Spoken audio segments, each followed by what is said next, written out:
Hello, fellow night owls. Tonight we dive into the beautiful yet brutal time period that was feudal Japan.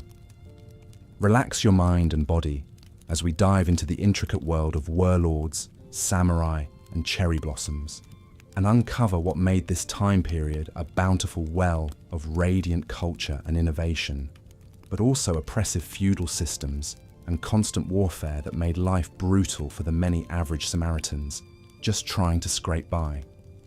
But before we begin, please take a moment to let us know in the comments where you are in the world and what time it is, as it's always fascinating to see how far these stories reach. Well, get comfortable. Let your eyes slowly get heavier and heavier as we take a trip to feudal Japan through historical accounts and intimate stories. Let us begin. The story of the Tanaka family illustrates the precarious position of many merchants in feudal Japan. Though their class was slowly gaining economic clout, they still found themselves near the bottom of the social hierarchy, subject to heavy taxes and restrictions. For the Tanakas, running a small kimono shop in Edo, life was a constant struggle to stay afloat. Long days were spent hunched over bolts of fine silk, carefully cutting and stitching the elegant garments. The whole family toiled together, with even the youngest children helping to mix dyes and wind thread. Though their wares were worn by noble ladies, the Tanakas themselves subsisted on meager meals of millet and pickled radish. Every spare coin was reinvested in the business, but skyrocketing silk prices and the heavy taxes levied by the shogun ate away at their slim profits. The Tanakas lived in constant fear of falling behind on payments and having their shops seized. Bribes to corrupt officials became just another cost of doing business. To make matters worse, the family harbored a dangerous secret. They were closet Christians in a time when the foreign faith was strictly forbidden. If discovered, they risked torture and execution as enemies of the state. But their beliefs were a comfort in their hard lives, and they cherished their hidden rosaries and whispered prayers. It's hard to fathom the level of oppression feudal Japanese society imposed on those of the lower classes. Not only did poverty and backbreaking toil define their existence, but a rigid code of conduct controlled virtually every aspect of their behavior and appearance. Strict sumptuary laws laid out in minute detail what each social rank could wear, eat, and own. Peasants and merchants were explicitly banned from wearing silk, bright colors, or ornate hairstyles. The size and materials of their homes and furnishings were likewise prescribed. These petty regulations ensured that the elite could never be confused for commoners. But the conformity and control pressed further than outward appearances. Frivolous entertainments like theatre, music, and dancing were frowned upon as debased and immoral. Public displays of affection were considered shameful. Proper etiquette had to be observed at all times, with numerous rituals for everything from serving tea to greeting superiors. A culture of restraint and puritanism pervaded society, especially among the samurai. Overt shows of emotion were deeply unseemly for the warrior class, who were expected to face all of life's trials with stoic endurance. One slip in decorum could mean a loss of face and reputation. For women, the restrictions were even more suffocating. Demure obedience and selfless service were the highest virtues of a proper lady. An idealized beauty was one of a pale, slender figure wrapped in voluminous kimono, with every hair and fold perfectly in place. This was the stifling world of Hana, a young geisha in training. To the men she entertained, she was the picture of feminine subservience and artful grace. She could pour sake and deliver witty conversation with a carefully cultivated air of elegant mystery. But inside, Hana chafed at the austere code of conduct that governed her every move. As a geisha, her appearance was strictly regulated, from the tilt of her shimada hairstyle to the shade of red on her lips. She once dared to wear a purple kimono reserved for higher-ranking geisha and was severely punished. confined to her quarters for days. Another time, Hannah allowed herself to return the flirtatious affections of a charming young client. But when the tea house mistress caught wind of it, she was harshly beaten as a reminder that geisha were never to be mistaken for common prostitutes. A geisha's allure was in her untouchable beauty, not her availability. As the years passed, Hannah grew increasingly disillusioned with the false realm of the flower and willow world. She was essentially an indentured servant, her body and talents owned by the okiya that had invested in her training. There was no room for real love or free choices. She began to long for independence as an ordinary wife and mother, but knew the chances were slim. Instead, she numbed her hidden sorrows with stolen sips of sake when no one was looking. For even displaying a drinking problem would be a disgraceful break in character. Of course, for commoners who ran afoul of the law, the consequences were infinitely harsher than a few snide remarks. The feudal justice system was concerned more with keeping order and control than any pretense of impartial process. Laws were strict, guilt was assumed, and punishments were brutal and swift. Minor offences routinely drew harsh corporal punishment. Pickpockets and vandals could expect public floggings, their skin flayed until they passed out from the pain. Thieves and adulterers often had noses or ears lopped off as a permanent mark of shame. Serious crimes met with horrific torture and execution. The techniques were various and prolonged: boiling, sawing, bludgeoning with heavy rods. Crucifixion involved tying the condemned to a cross and spearing them through repeatedly with razor-sharp bamboo shoots. Perhaps most infamous was death by grilling, a method reserved for arsonists and murderers. The convict would be tied spread eagle as hot coals were piled on their body, slowly roasting them over several agonizing days. Their charred limbs might be hacked off one by one until merciful death arrived. Pity the hungry young peasant who dared to filch a fish from the market. After the briefest of trials, he received 30 lashes with a wooden paddle, the vicious beating leaving him delirious and half dead. But as a repeat offender, his fate was likely sealed. Petty theft carried a sentence of beheading under the Tokugawa. Indeed, the threat of gruesome punishment loomed over all those without rank or connections. Judicial torture was regularly used to extract confessions, whether the accused was guilty or not. Tokugawa law explicitly stated it was better to convict an innocent man than let a guilty one go free. With virtually no rights or due process, commoners were helpless if charged with a crime, at the whim of daimyos and magistrates. False accusations were commonly leveled to remove political rivals or seize property and assets. Justice was utterly arbitrary for those without power. And so the spectre of the law was just one more weight bearing down on the backs of the people. Their lives were defined by endless toil and deprivation, with only the slimmest hope of rising above their assigned station. For the peasants who made up the vast majority, poverty ground them down to the literal dirt.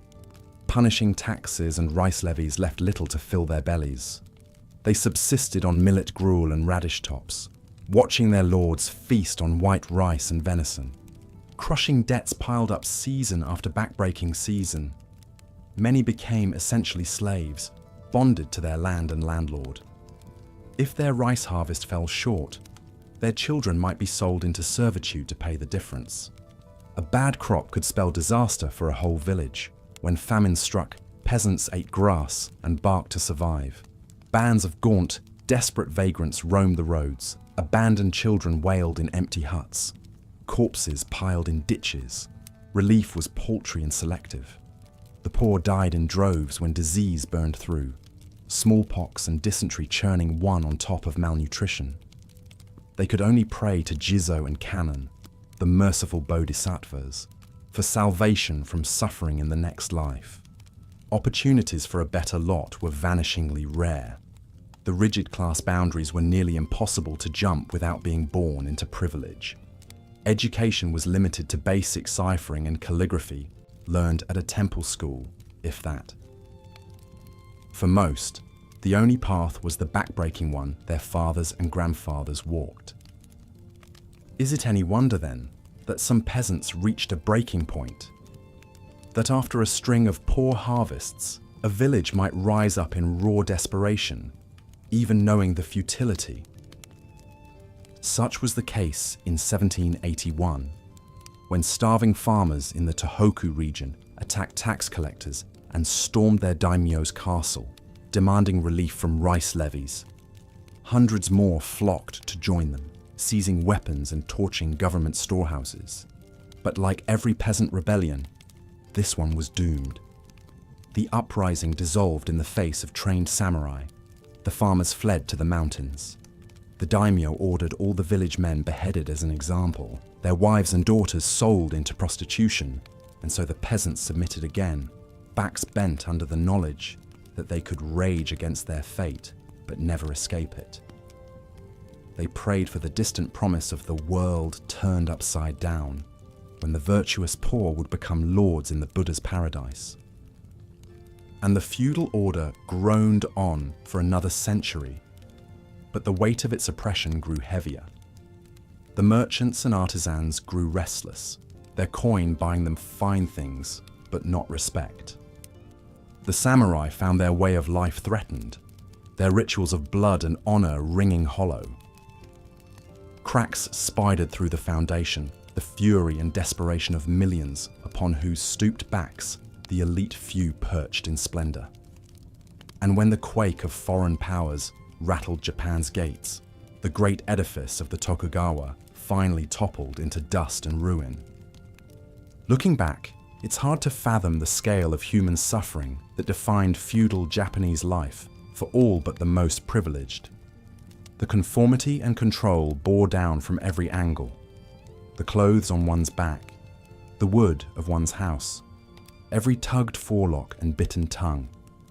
The constant spectre of war, famine, and punishment. The rigid hierarchy deeming you base or noble by accident of birth, a fate not to be questioned. Modernity has brought its own horrors and iniquities, but reflecting on the past, there is some comfort in knowing that great change is possible, that even the most entrenched systems of oppression can crumble, that we can dare to imagine a society of justice and dignity for all. The feudal peasant, toiling to the end of his days in a world of blades and hunger, would scarcely believe it. So if you enjoyed this journey through the darker annals of history, consider liking and subscribing for more. There are countless shadowed chapters still to explore, the blood-soaked ground on which our present is built. But for now, let it lull you into an appreciate sleep, and may all your waking dreams be kinder than the long nightmares of the past. The harsh justice system of feudal Japan was a reflection of the rigid social hierarchy and the importance placed on maintaining order and control. In a society where one's station was determined by birth and there was little room for social mobility, the laws were designed to keep people firmly in their place. Minor crimes that today might warrant a fine or short jail sentence were punished severely.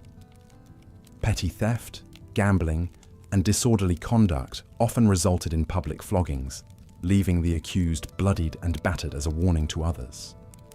More serious offences like repeated larceny or forgery could lead to the loss of a hand or even beheading. Trials were swift and largely a formality, with little presumption of innocence. Suspects were often tortured to elicit confessions, the belief being that an innocent person would never admit to a crime they didn't commit, even under duress. Samurai had the privilege of being tried by their peers in a warrior court, but commoners had no such rights.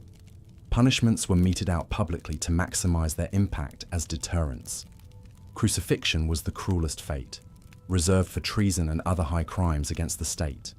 The condemned would be lashed to a wooden cross and pierced with spears, left to die an agonizing, drawn-out death. Their corpses would be left on display for days as a grim reminder of the price of defiance.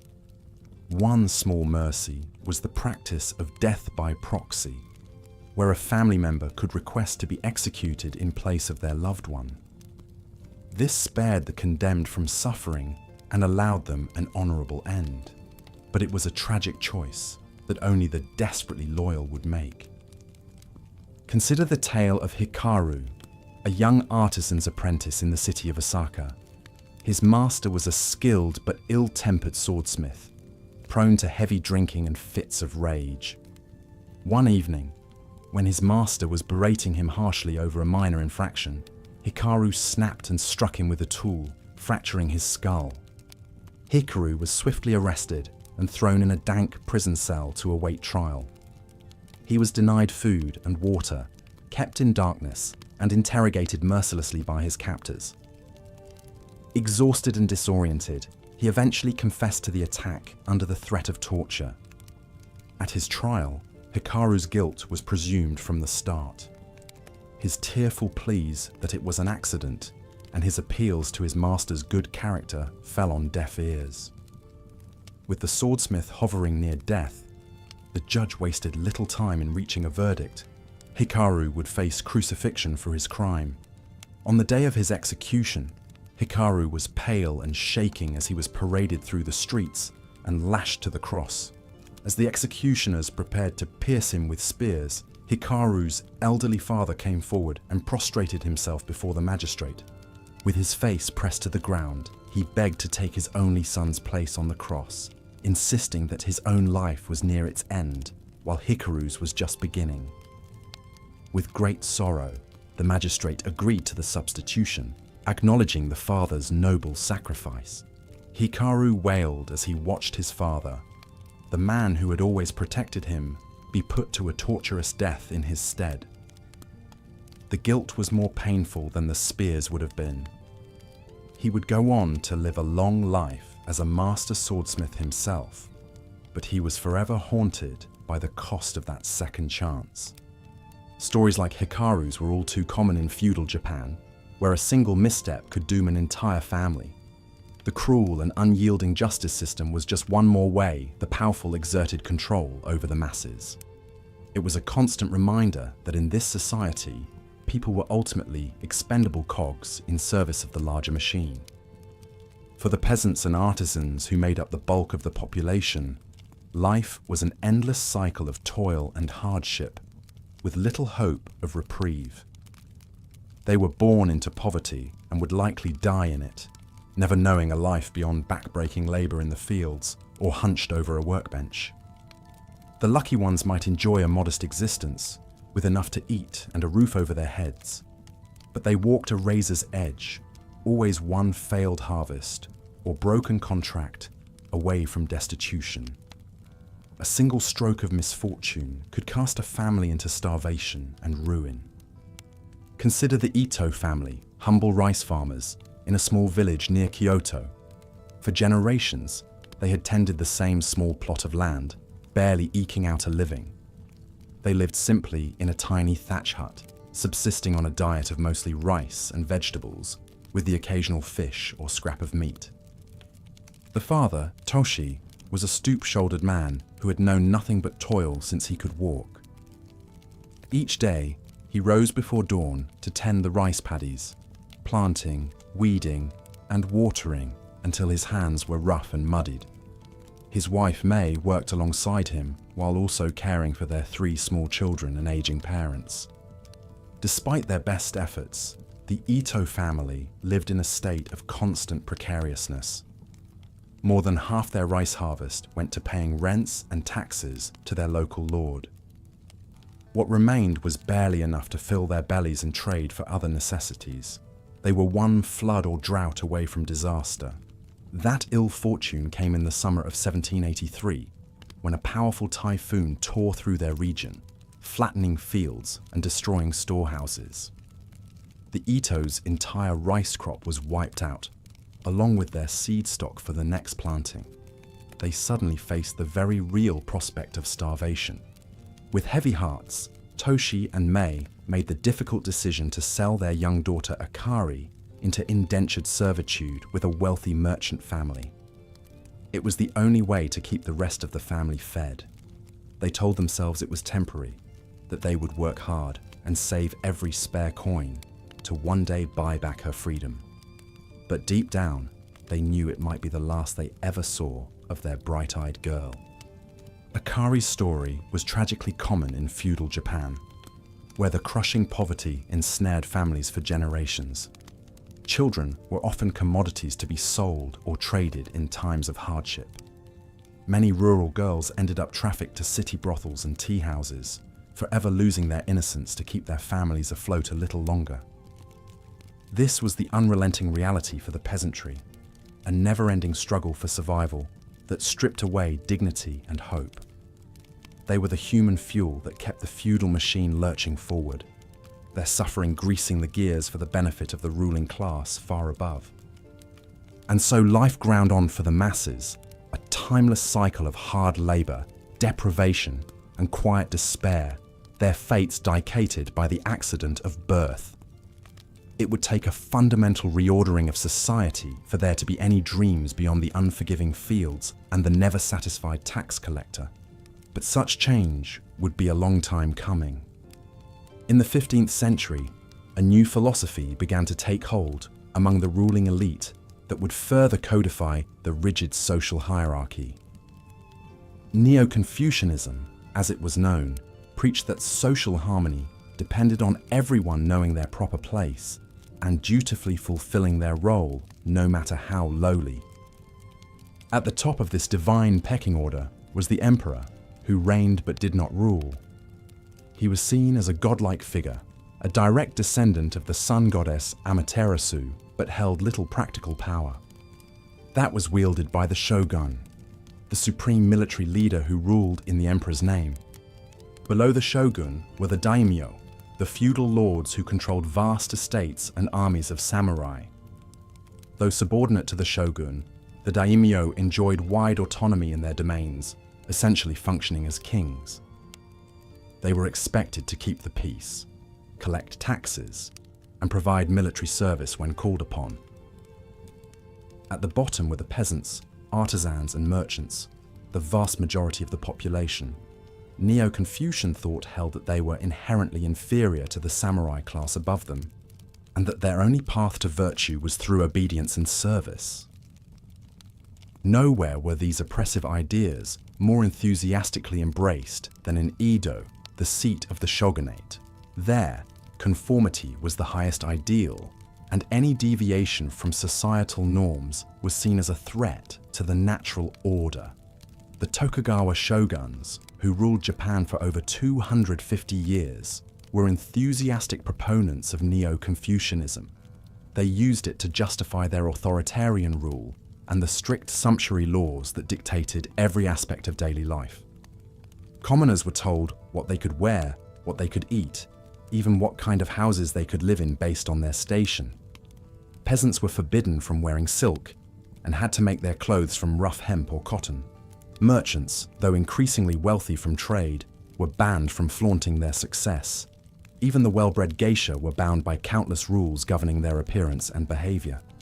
The political scheming and intrigue common in Kyoto and Osaka were muted in Edo, where an absolute adherence to decorum reigned. Samurai swaggered through the streets secure in their privileged status, while commoners bowed and scraped. Public criticism of the government was forbidden, and informers eagerly reported the slightest hints of rebellion. In this stultifying atmosphere, where etiquette and ritual came before all else, is where we find Haru, a young woman born into the merchant class. Her family ran a small but prosperous shop selling the fine paper used for calligraphy and official documents, giving them a tenuous link to elite society. From a young age, Haru chafed at the limitations placed on her as a woman and a commoner. She was quick-witted and harbored secret ambitions of becoming a scholar, devouring classical texts in her father's storeroom. But such intellectual pursuits were deemed unseemly for a merchant's daughter, who was expected to master the tea ceremony and flower arranging to attract a suitable husband. Haru's parents were loving but firm, impressing upon her the importance of upholding the family's honor and knowing her place. They had sacrificed much to provide her with a genteel upbringing, and could not abide any rebelliousness that might threaten their hard-earned respectability. So Haru learned to hide her true nature behind a mask of quiet obedience. She poured tea and recited poetry with a serene smile, all the while dreaming of a different life. She snuck her precious books under her futon and read them by candlelight, thrilling to the illicit knowledge. Her nightly studies came to an abrupt end when her mother found her stash of subversive texts. They were works by a renegade philosopher who dared to question the prevailing doctrine of blind subservience to authority. Haru's mother was horrified, fearing what would happen if such dangerous ideas were discovered in their home. Haru pleaded that the books were not hers, that she was simply minding them for a friend, but her mother saw through the lies. As punishment, Haru was confined to her room for a month, permitted to leave only to assist in the shop under close supervision. Her books were burned in the courtyard, the ashes scattered to the wind. From that day forward, Haru was chastened into meek compliance, resigned to the restricted path laid before her. She married the son of a fellow merchant, a kind but dull man who shared none of her intellectual curiosity. She bore 3 children and devoted herself to being a model wife and mother, burying her unorthodox dreams deep within. To the outside world, Haru was the picture of a proper Edo woman, graceful and ever obliging. Only in the deepest reaches of the night, lying beside her slumbering husband, did she allow her mind to wander to what might have been, if only she had been born into a different time, a different place, a different body. Haru's story was not unusual in the pressure cooker of Edo society. Conformity was the watchword, and the nail that stuck out was quickly hammered down. With their individuality suppressed and their minds constrained, many simply submitted to the well-worn grooves of tradition and duty. But in remote corners of the archipelago, far from the watchful gaze of the authorities, pockets of resistance smouldered. On the wave-battered islands of the far south, a strange foreign faith was taking root, promising a spiritual liberation from the rigid strictures of feudal life. Catholic missionaries, first welcomed by the shogunate as purveyors of new knowledge and trade, had been violently expelled in the early 1600s. Christianity was banned as a subversive influence, its adherents forced to renounce their beliefs or face torture and execution. Many went underground, forming secret communities bound by faith and necessity. Among them were the hidden Christians of the Shimabara Peninsula, a rugged land of craggy inlets and lush green valleys. For over 2 centuries, they outwardly practiced Buddhism while furtively passing down the rites and rituals of the church. Baptisms were performed in secluded forest glens, masses held in secret after midnight. The villagers of Shimabara eked out a meager living as farmers and fishermen, scratching survival from the stingy soil. They found solace in their clandestine faith, which preached the equality of all before an all-loving God. It was a powerful antidote to the Neo-Confucian orthodoxy that so oppressed their daily lives. Ichiro was born into this world of furtive devotion and constant fear. From a young age, he was taught the importance of keeping the family's true beliefs hidden from outsiders. He learned to recite the Heart Sutra by rote, even as he fervently whispered the Lord's Prayer when no one was listening. As Ichiro grew into manhood, he shouldered ever greater responsibility in his tiny community. He led prayer meetings in hushed seaside caves and officiated weddings with crudely fashioned crosses. To the outside world, he played the part of the earthy fisherman with a ready laugh and a bounty of coarse stories. But Ichiro was forever on guard, knowing that a single slip could bring the authorities crashing down on him and all he held dear. He lived with the ever-present dread of discovery, of failing in his sacred duty to carry the flame of his ancestors' faith. That dreaded day came in the autumn of his 27th year, when a nosy tax collector from the regional capital came sniffing around the village. Repulsed by the poverty and the crude dialect of the locals, the official was eager to find fault and squeeze more wealth from the downtrodden peasants. As the tax collector surveyed the village headman's ramshackle home, he spied something peculiar on the dirt-streaked wall. It was a rough outline of a cross, etched in charcoal and half hidden behind tattered scrolls of Buddhist mantras. With a shout of triumph, the official seized upon this damning evidence of the forbidden faith. When the headman fell to his knees, babbling desperate denials, the cruel bureaucrat only sneered, certain he had unearthed a nest of dangerous heretics. Ichiro watched in dread from the shadows as the tax collector summoned a squad of armed samurai to round up the terrified villagers. He knew he should run, flee into the mountains and live to fight another day, but he could not abandon his flock to face the coming storm alone. With a heavy heart, Ichiro stepped forward into the torchlight.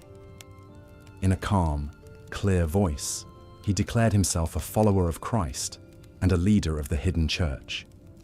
He commanded the trembling headman to stay silent, to protect the others with his mute compliance. Over the shouts of the samurai, Ichiro began to sing a hymn of joyful surrender. As the warriors fell upon him with their clubs, Ichiro rejoiced in the knowledge that his sacrifice would buy precious time for his fellow believers to scatter and regroup. He would gladly bear the coming torments, content in the promise of a glorious reward in the world to come. Ichiro's story was a testament to the quiet, stubborn resistance that persisted in the forgotten corners of feudal Japan. For all the shogunate's ruthless suppression, it could not fully extinguish the spark of spirit that yearned for something more than the stifling confines of the feudal order. But such defiance came at a terrible cost. The hidden Christians of Shimabara were brutally rooted out and executed en masse, their villages razed, and their names blackened in the official histories. It would be many generations before their descendants could practice their faith openly, free from the suffocating pall of persecution. Surveying the panorama of feudal Japan, one can only marvel at the fortitude of those who endured such unrelenting hardship and injustice. From the calloused peasants toiling in the muddy rice fields to the hunched artisans laboring in the smoky cities, life was an unending trial of back-breaking labor and deprivation. The ruling samurai class, for all their lofty pretensions of honor and bushido, were little more than glorified thugs, lording their military might over the cowering masses. Obsessed with rank and protocol, they were quick to take offense and mete out harsh discipline for the slightest breach of their precious codes. Women, already subservient chattel, faced especially dismal prospects. Denied education and agency, they were valued only for their utility as submissive wives and fertile wombs. The heroic few who dared to rebel against their prescribed roles faced crushing ostracization and violence. This was the lot of the common people of feudal Japan, to be born into suffocating obligation, to live in constant scarce. As we've seen, life for the vast majority during the long centuries of feudal Japan was defined by endless toil, deprivation, and a rigid social order that kept people firmly in their place from the moment of birth until death finally released them from their suffering. One of the most striking examples of this entrenched inequality and oppression was the plight of the Burakumin, Japan's untouchable underclass. These were people born into hereditary occupations considered unclean by Buddhist and Shinto tradition, mostly work involving death or the handling of animal flesh, like undertaking, butchery, tanning hides, and leatherwork. Imagine being born into this reviled caste through no choice of your own, your family trapped for generations in a self-perpetuating cycle of discrimination and squalor. You're forced to live in a segregated hamlet on the outskirts of town, a crowded slum of ramshackle huts lacking even the meanest comforts. Forbidden from marrying outside your class, your spouse must come from the same wretched background, ensuring your children are born into the identical fate. Grinding poverty is all but guaranteed when the only occupations open to you are dirty, dangerous, and low-paid. You labor at grim, foul-smelling work from sun-up to sundown and collapse exhausted each night in your bare hovel. When venturing into town on errands, you must wear distinguishing clothing that marks you as untouchable, a straw hat, or a dirty, ragged kimono. In the streets, people recoil from you or yell vicious insults. Shopkeepers charge you inflated prices or refuse to serve your kind at all. Dehumanizing discrimination follows you at every turn. Your children too face constant ostracism and bullying. Other families forbid their sons and daughters from associating with yours. No matter how bright and capable they may be, your offspring are barred from all but the lowliest occupations. They're turned away from schools, apprenticeships, and temples, condemned to the same wretched existence you've known since birth. This is the excruciating reality Saburo Yoshioka was born into in a Burakumin ghetto on the edge of Kyoto in the late 1700s. As a young boy, Saburo chafed at the demeaning restrictions and tried to venture out into the wider city. But when the other children noticed his telltale straw sandals and filthy rags, they taunted him mercilessly, pelting him with pebbles until he fled back to the muddy alleys of the outcast's slum. Saburo's father, like his father before him, eked out a meager living as a leather worker. He took cowhides from local slaughterhouses and tanned them for months in great stinking vats of caustic vegetable tannins, before working the rough leather into sandals, saddles, and scabbards. It was filthy, noxious work, but the only trade open to an untouchable man. From the age of 7, Saburo was put to work in his father's fetid tanning yard. The astringent stench of cow urine and caustic lime permanently saturated his skin and hair. His hands became pocked with putrid sores from the hides soaked in their toxic baths. At the end of long days up to his shins in the tanning pits, he would come home reeking, his lungs seared from the fumes. As Saburo entered manhood, he dreamed of marrying a pretty girl from town, escaping his miserable lot in life.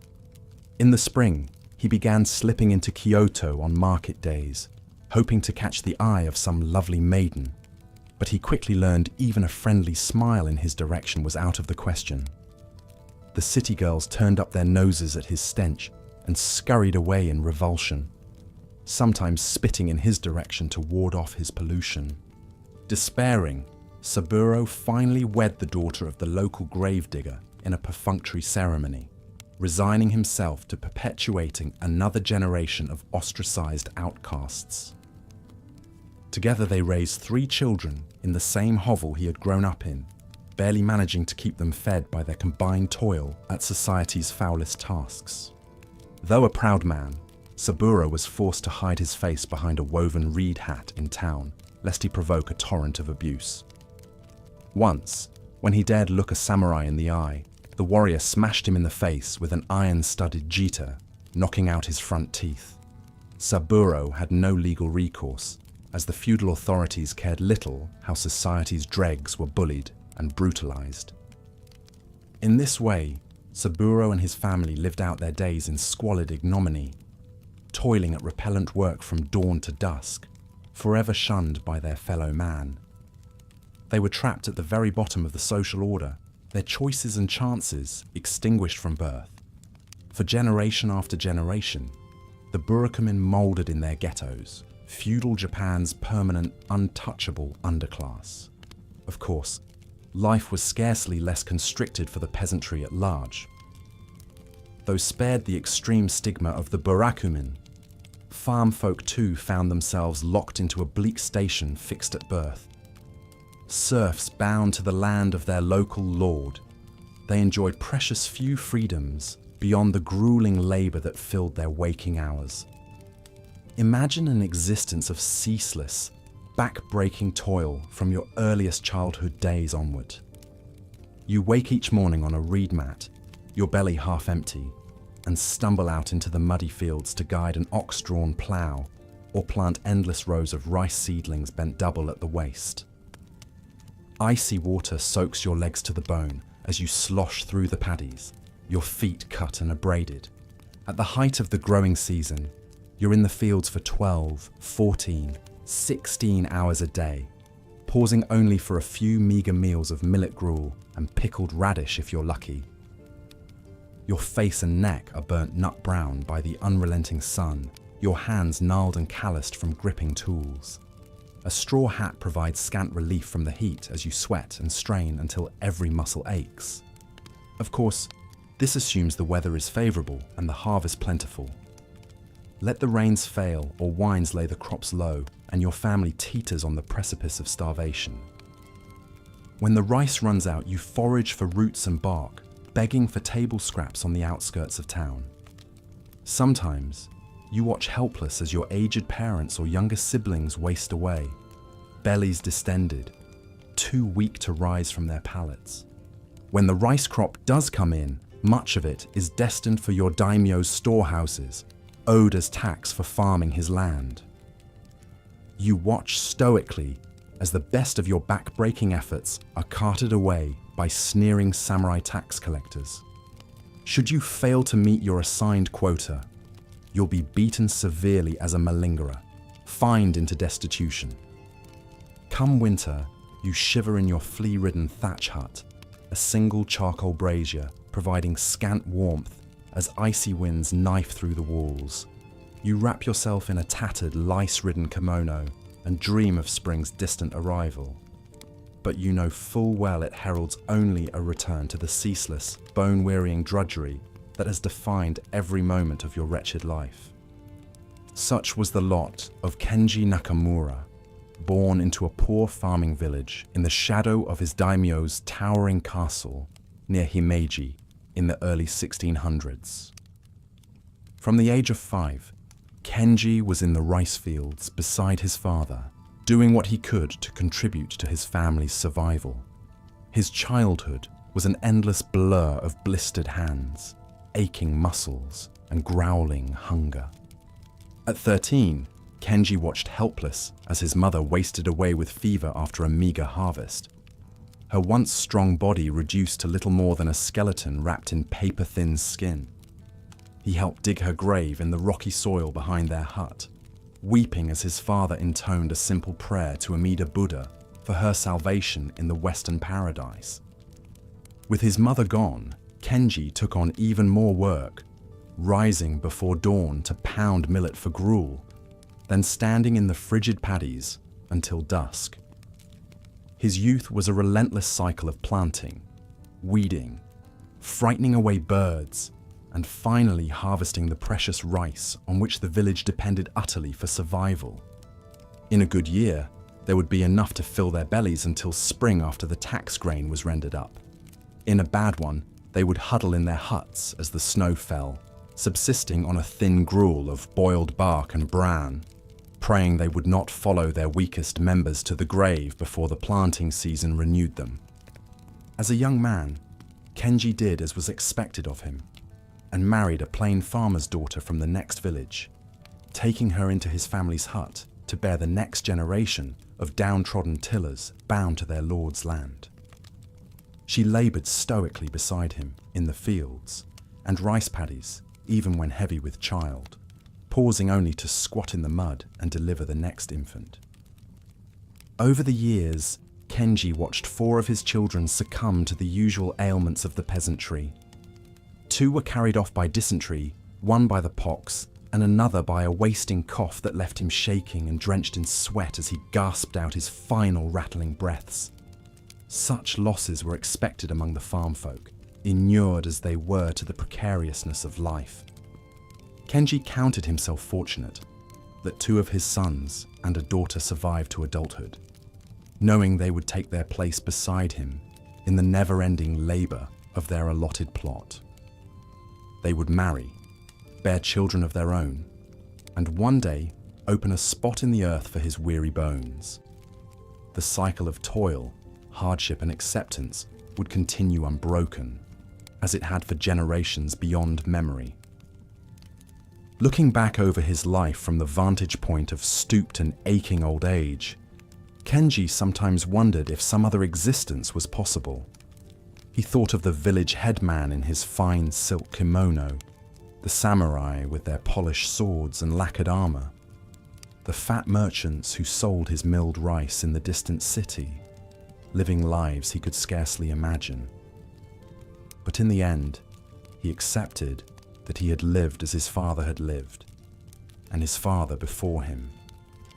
He had endured, providing for his family as best he could against the deprivations of an indifferent world. There was a certain hard-won dignity in that. So, from cradle to grave, the peasantry of feudal Japan lived out their humble, circumscribed lives. They were born to their ceaseless labor, married to perpetuate it, and died never knowing anything else. Bent over in the paddies, crouched by smoky hearths, they watched the seasons change and the years roll by, toiling under the watchful gaze of castle keeps and temple spires erected on the fruits of their efforts. They shouldered the burden of their thankless station, scarcely daring to dream of a life less mean. But every so often, a bolder soul would arise, questioning his ordained place and galvanized to action.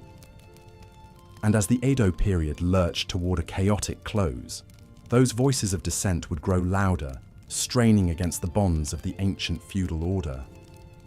One such man was Hideki Ito, a peasant from a hardscrabble village in the mountains of Honshu. Like his fellow farmers, Hideki had known backbreaking labor, gnawing hunger, and arbitrary exploitation at the hands of the samurai class since boyhood. But deep in his breast smoldered the embers of righteous anger at the injustice of his state. When a cruel, new daimyo assumed control of his domain in the 1860s, Hideki found he could bear no more. The daimyo, eager to squeeze every last zeni of productivity from his land, raised taxes to a crippling degree and ordered his samurai to flog farmers who fell behind in their quotas. That year, when an early frost decimated the harvest, he turned a blind eye as his people wasted and starved, unwilling to dip into his ample stores of reserve rice. Simmering with barely suppressed rage, Hideki began meeting with like-minded men from surrounding villages. In the dead of night, they gathered in the woods to vent their anger and contemplate rebellion. At first, such talk terrified Hideki, knowing the ruthlessness with which peasant uprisings were put down. But as he watched his fellows grow ever more gaunt and hollow-cheeked, his own young daughter wilting away, his fury overcame his fear. That spring, Hideki and his band made their move. In a meticulously coordinated strike, they set upon the daimyo's tax collectors as they made their rounds, beating them senseless and seizing their ill-gotten lucre. They raided government storehouses, distributing rice and tools to the jubilant local farmers. Giddy with success, Hideki led his swelling mob toward the daimyo's castle, torches in hand. But he had gravely underestimated the speed and brutality of the ruling class's response. Informed of the uprising, the daimyo dispatched his most ruthless samurai on horseback, armed to the teeth. They rode down upon the rebel mob, trampling men beneath the hooves of their steeds, cutting down others in a whirlwind of flashing swords. The farmers scattered in terror, their farming tools no match for the samurai's blades. In the chaos, Hideki caught sight of the samurai commander, a sneering man astride a black charger. Half mad with righteous fury, Hideki lunged at him, swinging his crude stake with all his might. But the samurai contemptuously knocked it away with his sword, then cleaved Hideki's skull in two with an effortless riposte. Hideki crumpled to the ground, drowning in a crimson torrent, the light fading from his eyes as swiftly as his dreams of a more just world. In the aftermath, the daimyo made a terrible example of the rebel farmers. Dozens were beheaded, their leaders brutally crucified. The village was burnt to the ground, its women and children left to starve in the ashes. The message could not have been clearer. Such defiance would be met with the most pitiless retribution. The social order would be preserved at any cost in blood and suffering. But unbeknownst to the callous ruling elite, the seeds of its eventual destruction had already been sown. The injustices and contradictions of the feudal system were becoming impossible to ignore, even as foreign powers were knocking at Japan's long-sealed doors. The time of the samurai was drawing to a close, the fury of the downtrodden peasantry no longer so easily contained. The Japanese people would endure yet more chaos, bloodshed and upheaval before emerging into the light of the modern era. But emerge they would, shaking off the stagnation of centuries, embracing the revolutionary ideals of progress, openness and equality. In a few heady decades, the shoguns, daimyos and samurai would fade into legend, swept away by the tide of history. But the long, nightmarish centuries in which they had held sway would not soon be forgotten. The spectre of those dark times lingered, a cautionary reminder of a feudal past defined by cruelty, oppression, and entrenched inequality. A time when the accident of birth fixed one's fate, when the strong relished their dominion over the weak, when the fruits of the many were devoured by an armored few. In the fading evening light, an old farmer straightens up from his work and surveys the emerald patchwork of rice paddies stretching to the horizon. He knows this life of endless toil all too well, feels its toll deep in his bones. But he also knows this is a different age, that his children and grandchildren will have opportunities scarcely imaginable to his ancestors. They will go to school, learn to read, perhaps even journey to the big city to make a new life. He has heard talk of rights, elections, a constitution to protect the common man. These are still new and fragile notions, but they stir something deep inside him. He dares to imagine a future in which his kind are no longer chattel, playthings of the powerful, but citizens, equal in dignity, valued beyond the mere work of their calloused hands. Of course, much hard work still lies ahead, with many obstacles yet to overcome. He knows his grandsons might well find themselves stooped over in these same paddies as he is now, weighed down by the weary rhythms of the old cycle. Change will not come quickly to this timeless landscape of lush fields, swaying pines and ancient hills. But as the last rays of sun dip below the peaks, the old man allows himself a moment of cautious hope. He straightens his creaking back and inhales deeply of the cooling air. His people have endured so much for so long, adapted to every wind of fate. Surely, slowly but inexorably, they will find their way to that brighter future, look back on the long darkness and marvel at how far they've come. But such grand transformations will unfold in their own good time. For now, the old farmer turns for home, ready to ease his aching frame into bed and welcome the oblivion of sleep. Tomorrow, he will rise and step once.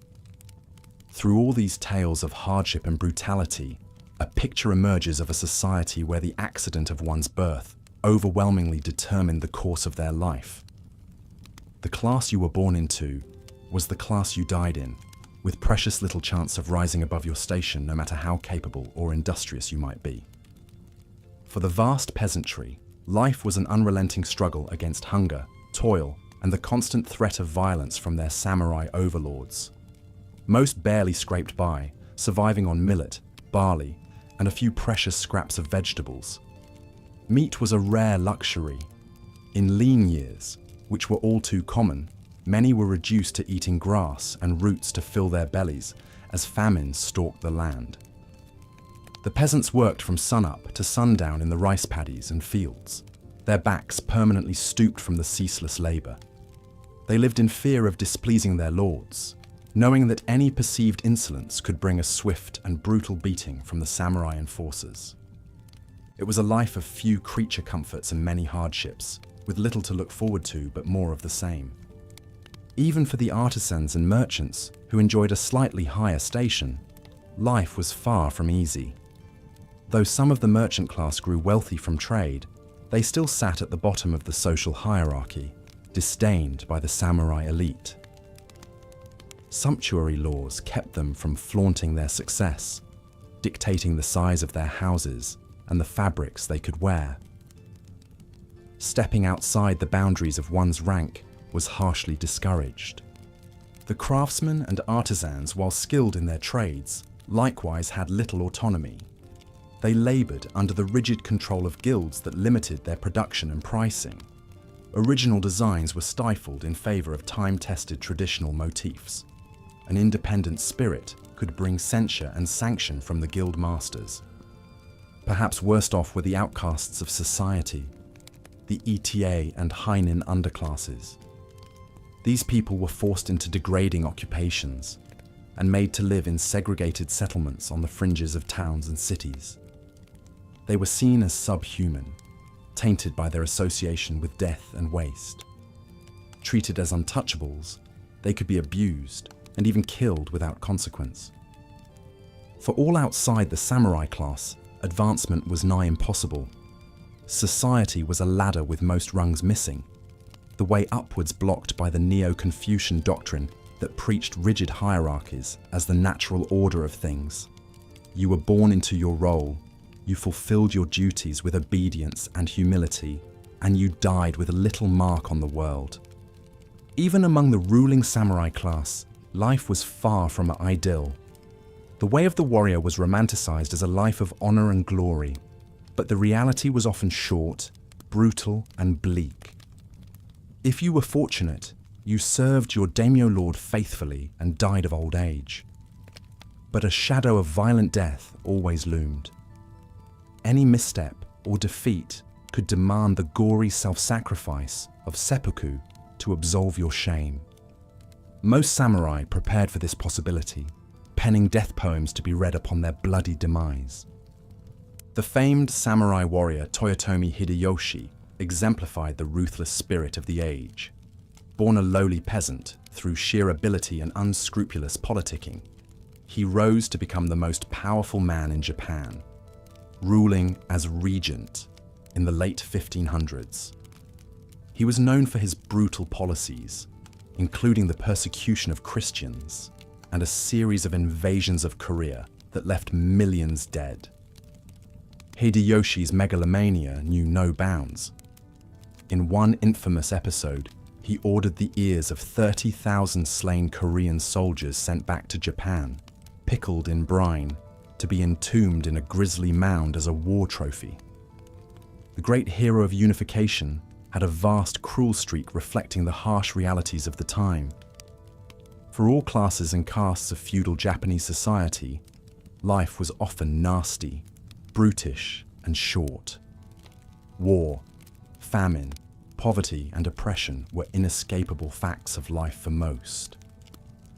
The code of bushido and the refinements of art and culture sat in uneasy coexistence with a system that imposed a stark brutality on the populace. Even the highest lords lived under the constant spectre of shifting alliances, coups, and violent overthrow.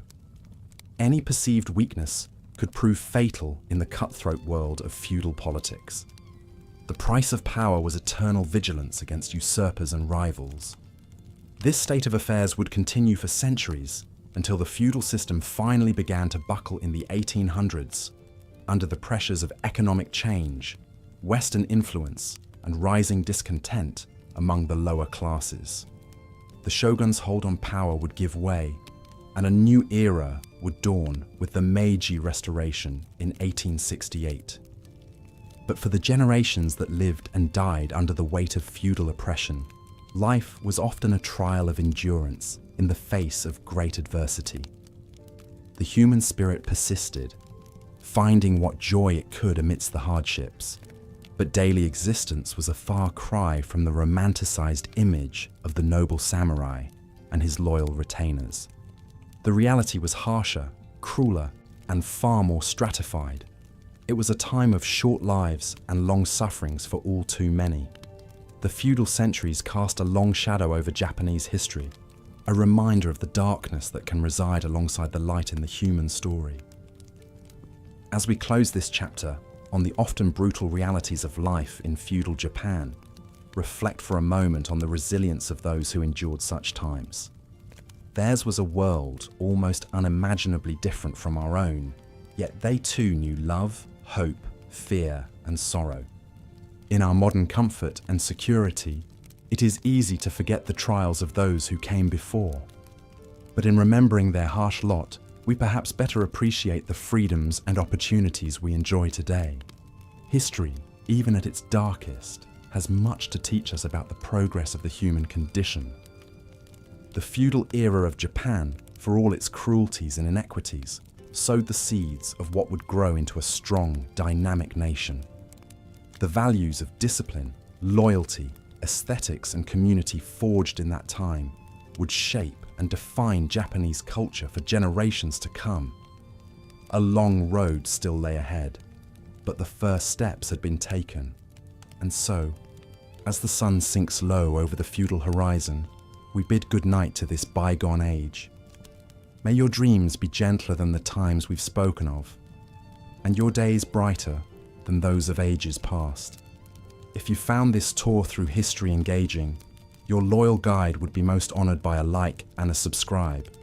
There are always more stories to tell. But for now, rest well, secure in the knowledge that the present, for all its troubles, remains a kinder time than the harsh centuries we've left behind. The past recedes, but its lessons linger on. And so, as the nobles of old retired to their castle keeps, we return to the keep of sleep, a little wiser, a little wearier, and glad of our place in a world moved on from such feudal days. Good night. As the sun set over the rugged hills, casting long shadows across the village below, the peasants returned from another bone-wearying day in the fields. Their faces were weathered and worn, etched with the hardships of their meager existence. They moved slowly, their bodies hunched from years of back-breaking labor, their feet shuffling up the dirt paths to their humble homes. In one small hut, a flickering oil lamp illuminated the drawn face of a young mother as she stirred a pot of thin rice gruel over the cooking fire. Her infant son whimpered in a basket nearby, his belly distended from hunger. The woman's husband sat slumped against the wall, staring vacantly into the dancing flames, his calloused hands lying idle in his lap. The day's work had left him spent in both body and spirit. This was the nightly scene in countless peasant households across feudal Japan. Life was an unrelenting struggle for survival, with little respite or hope for a better future. From sunup to sundown, the peasants toiled in their lord's fields, scratching out a bare subsistence from the unforgiving earth. They were the lowest rung on the social ladder, the foundation upon which the entire feudal system rested, yet they reaped few of its rewards. Up to 90% of the population were peasants during the feudal era, bound to the land in a state of virtual servitude. Though not technically slaves, they were not free to leave their villages or change their lot in life. They were born into their position and died in it, their days an endless cycle of sowing, reaping, and laboring in service to their daimyo lords. The daimyo were the wealthy landowners who ruled over their peasants like petty kings. From lavish castles overlooking vast domains, they wielded total authority over their subjects' lives. The peasants worked the daimyo's land, paid him taxes in rice and other goods, and even fought in his armies when called upon. In return, they received the dubious privilege of eking out a marginal living for themselves from whatever scraps were left over. It was a precarious existence, forever at the mercy of forces beyond the peasants' control. A late frost, a summer drought, or a plague of locusts could spell disaster, destroying the crops and plunging the village into famine. With no surpluses or safety nets to fall back on, a bad harvest could mean starvation and death for the weakest and most vulnerable. Even in good times, peasant families teetered on the knife's edge of destitution. Most barely grew enough food to fill their own bellies, let alone pay the daimyo's taxes and still have something left to sell or trade.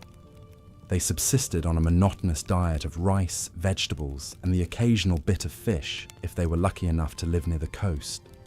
Meat was a rare luxury, as were the colourful silk kimono worn by their samurai overlords. Rough homespun cotton was the fabric of the peasant class. Their homes were equally humble, small, dark huts of wood and mud with thatched roofs, often housing both human and animal occupants. A typical peasant family lived, ate, and slept together in a single smoky room, with only a few worn futons laid out on the dirt floor for furniture. Privacy was non-existent, and sanitation primitive at best. It was a breeding ground for disease, especially in crowded villages where sewage flowed in open gutters. Fire was an ever-present danger in these cramped, ramshackle settlements. With homes built of flimsy wood, paper, and straw, an errant spark or tipped-over candle could quickly engulf a whole village in flames. The great city of Edo, which would later become Tokyo, burned to the ground multiple times over the centuries, leaving tens of thousands homeless in the ashes. If they were fortunate enough to escape calamities of weather, pestilence, and fire, the peasants still had to contend with the depredations of their social betters. Samurai were notorious for their casual cruelty to those beneath them, seeing the peasantry as little more than human chattel to be used and abused at will. Tales abounded of villagers being forced to kneel in the mud for hours or even days as punishment for minor transgressions, of farmers being beaten senseless for perceived disrespect, of women being violated by bored samurai without consequence. The constant threat of violence was a fact of life for the peasantry, as rivalries between daimyo frequently erupted into open warfare across the countryside. When armies clashed, it was the villagers who suffered most, their homes and fields becoming a battleground for the armoured samurai on horseback. Crops were trampled, livestock slaughtered, and whole villages put to the torch as the warring factions laid waste to each other's domains. Thievery and brigandry were rampant during these periods of unrest, as desperate peasants turned to raiding and plundering to survive. Bands of ronin, masterless samurai dispossessed by the chaos, roved the land, extorting food and valuables from the cowed populace. Even in times of relative peace, highwaymen lurked in the mountain passes and forests, preying on travelers and merchant caravans. With the samurai busy fighting each other, there was often little protection for the common folk. For all the miseries and injustices they endured, the peasants had virtually no recourse or path to a better life. The feudal hierarchy was rigid and unforgiving, with each person's role and rank ordained from birth. A peasant could not aspire to become a samurai, no matter his talents or ambitions. Even wealth offered no escape, as the rich merchant class, despite their money, still ranked beneath the poorest samurai in the social order. This inflexible caste system bred a deep sense of fatalism and resignation among the peasantry. They knew that their lot was to endure, to bear their hardships with stoic acceptance, and to find what small comforts they could in family, community, and faith. Buddhism, with its emphasis on the impermanence of worldly things and the release from suffering through enlightenment, held particular appeal for the downtrodden masses. But not all accepted their fate quietly. Pushed beyond endurance, peasants sometimes rose up in desperate, doomed rebellions against their overlords.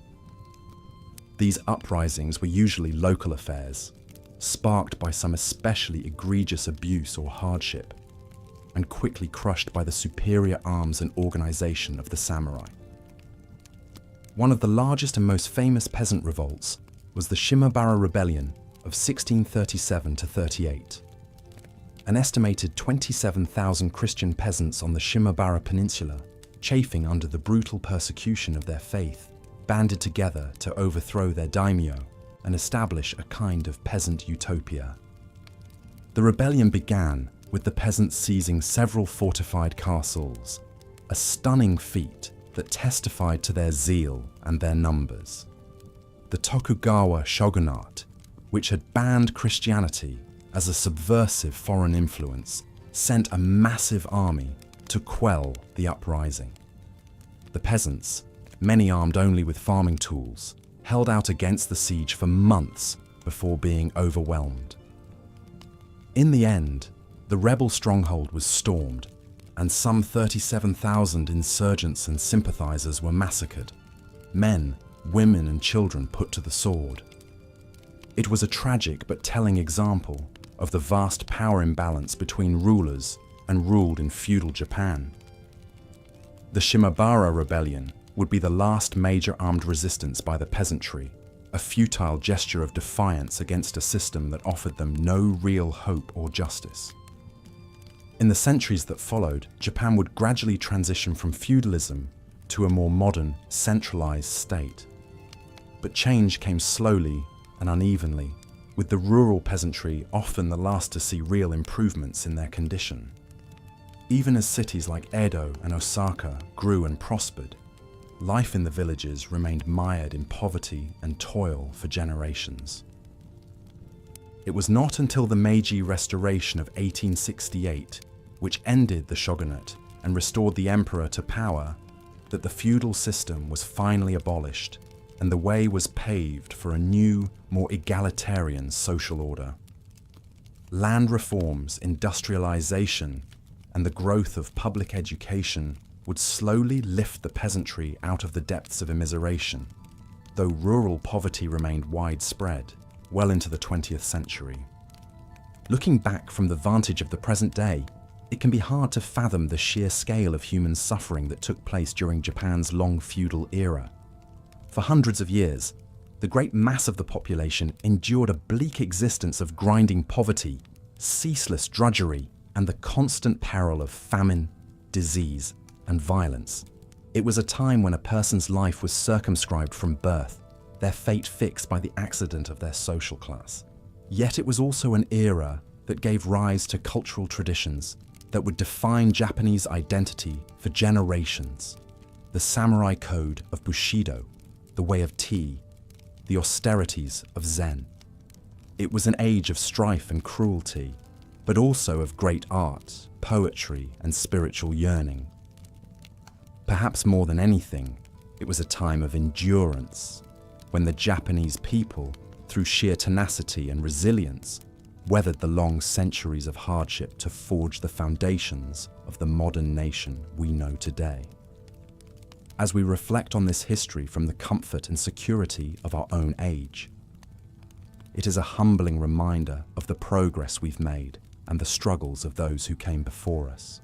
It is a testament to the indomitable spirit of the human race, which has somehow managed to endure and even thrive through the darkest of times.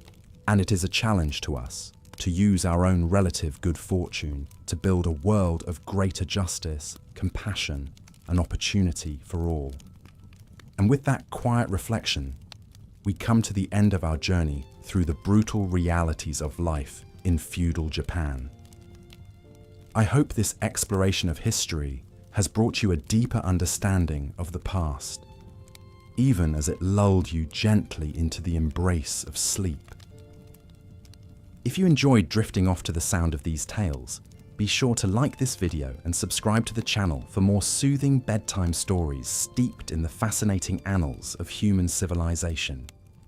Thank you for joining me on this voyage through the centuries, and may your dreams be filled with the wonders of ages past. Good night.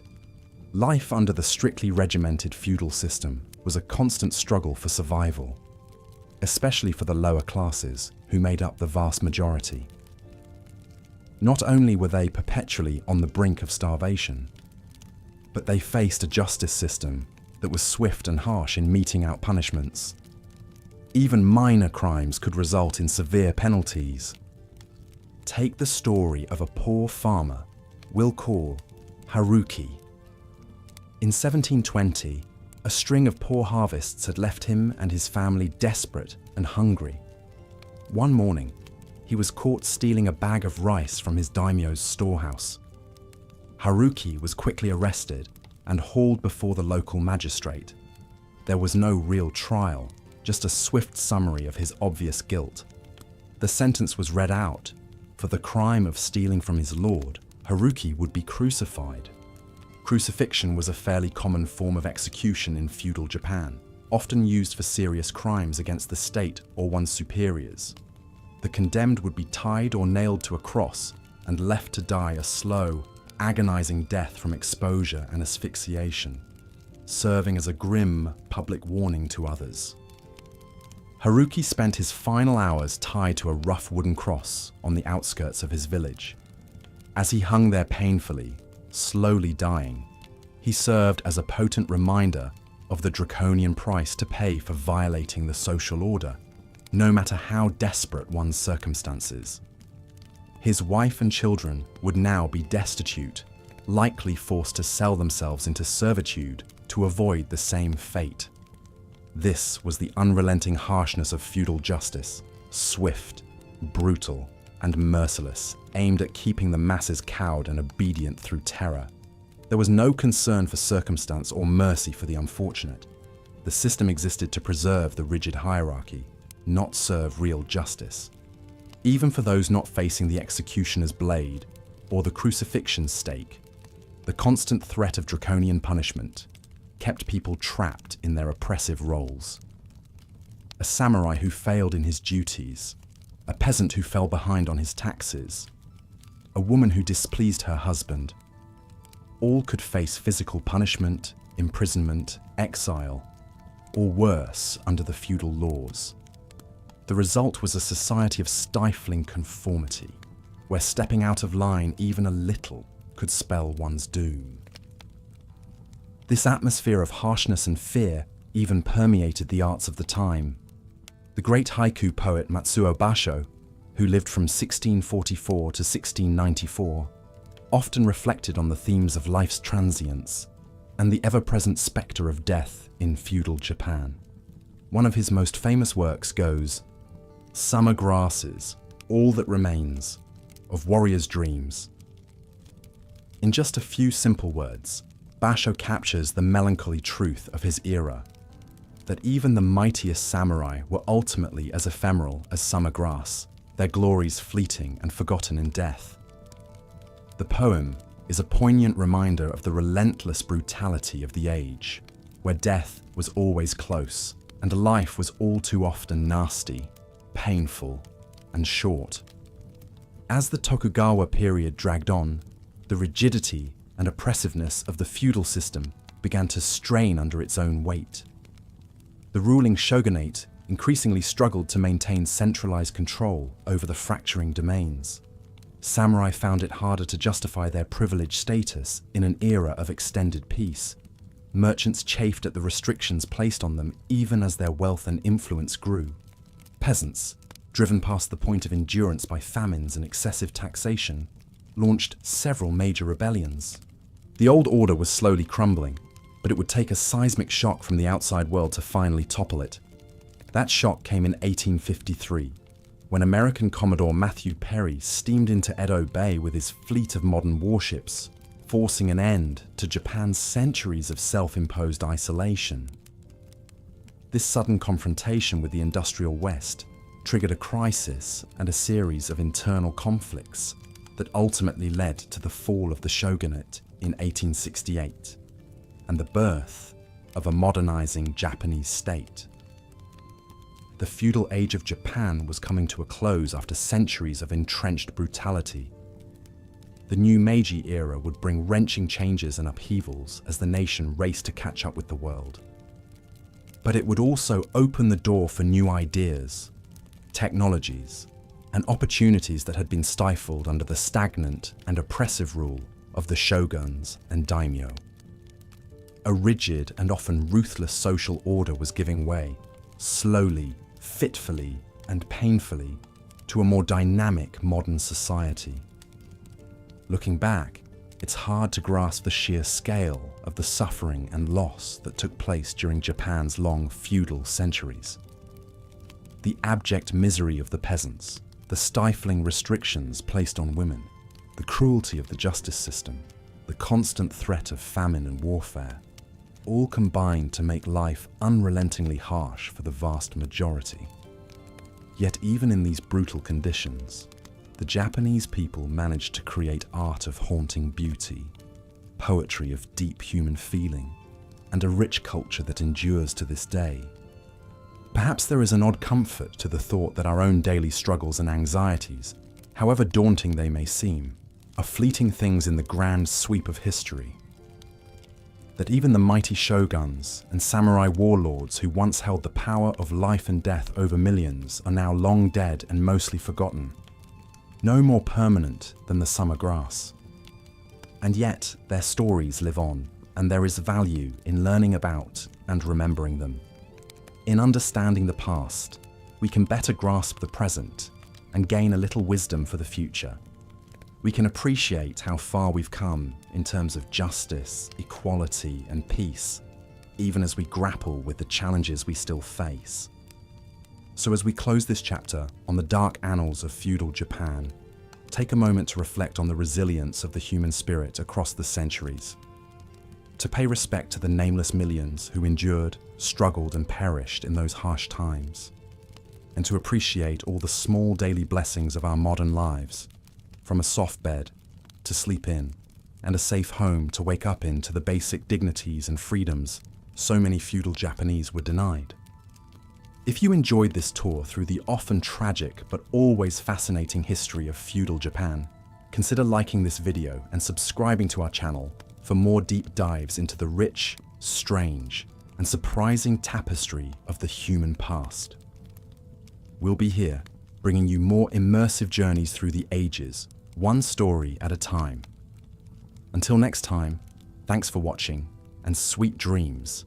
As we've seen, life for the average person in feudal Japan was defined by back-breaking labor, rigid social roles, and a constant vulnerability to the whims of the powerful. The fictional but representative stories we've explored paint a vivid picture of the quiet desperation and intense hardship that permeated feudal society. While peasant families like the one we met earlier toiled endlessly just to survive, even relatively privileged women of the samurai class lived stifling, subservient lives. Matsushimaura's tale illustrates how little autonomy and fulfillment was available to women regardless of rank. Expected to master refined arts and graces but little else, a proper lady's world rarely extended beyond the confines of the family home. At the same time, samurai men were indoctrinated from birth in the brutal code of bushido, which demanded utmost loyalty and a willingness to die at any moment. Seppuku, or ritual suicide by disembowelment, loomed as a constant prospect should a warrior fail, transgress, or fall out of favor. The gory fate of the disgraced samurai lieutenant we heard about vividly demonstrates the extremes required to retain honor in this martial culture. In many ways, the conformist values of Neo-Confucianism acted as an invisible prison, trapping people in prescribed identities and squashing their individuality. For those at the very bottom of the hierarchy, like the ETA outcast and his family, it made for a crushingly lonely and limited existence, forever separated from mainstream society. Even the love between his sister and her peasant paramour was harshly forbidden, as human feelings took a backseat to unyielding social mores. The growing merchant class, while slowly gaining economic influence, still faced a hard ceiling in social status. Families like the Tanakas poured endless hours into their businesses, paying onerous taxes and bribes, but were still considered low class, that they had to hide their illegal Christian faith or risk brutal persecution speaks to the strict limits on freedom of conscience. Similarly, entertainers like Hana the geisha lived in gilded cages, their lives devoted to the refined arts and pleasing men, but sharply circumscribed in behavior and appearance.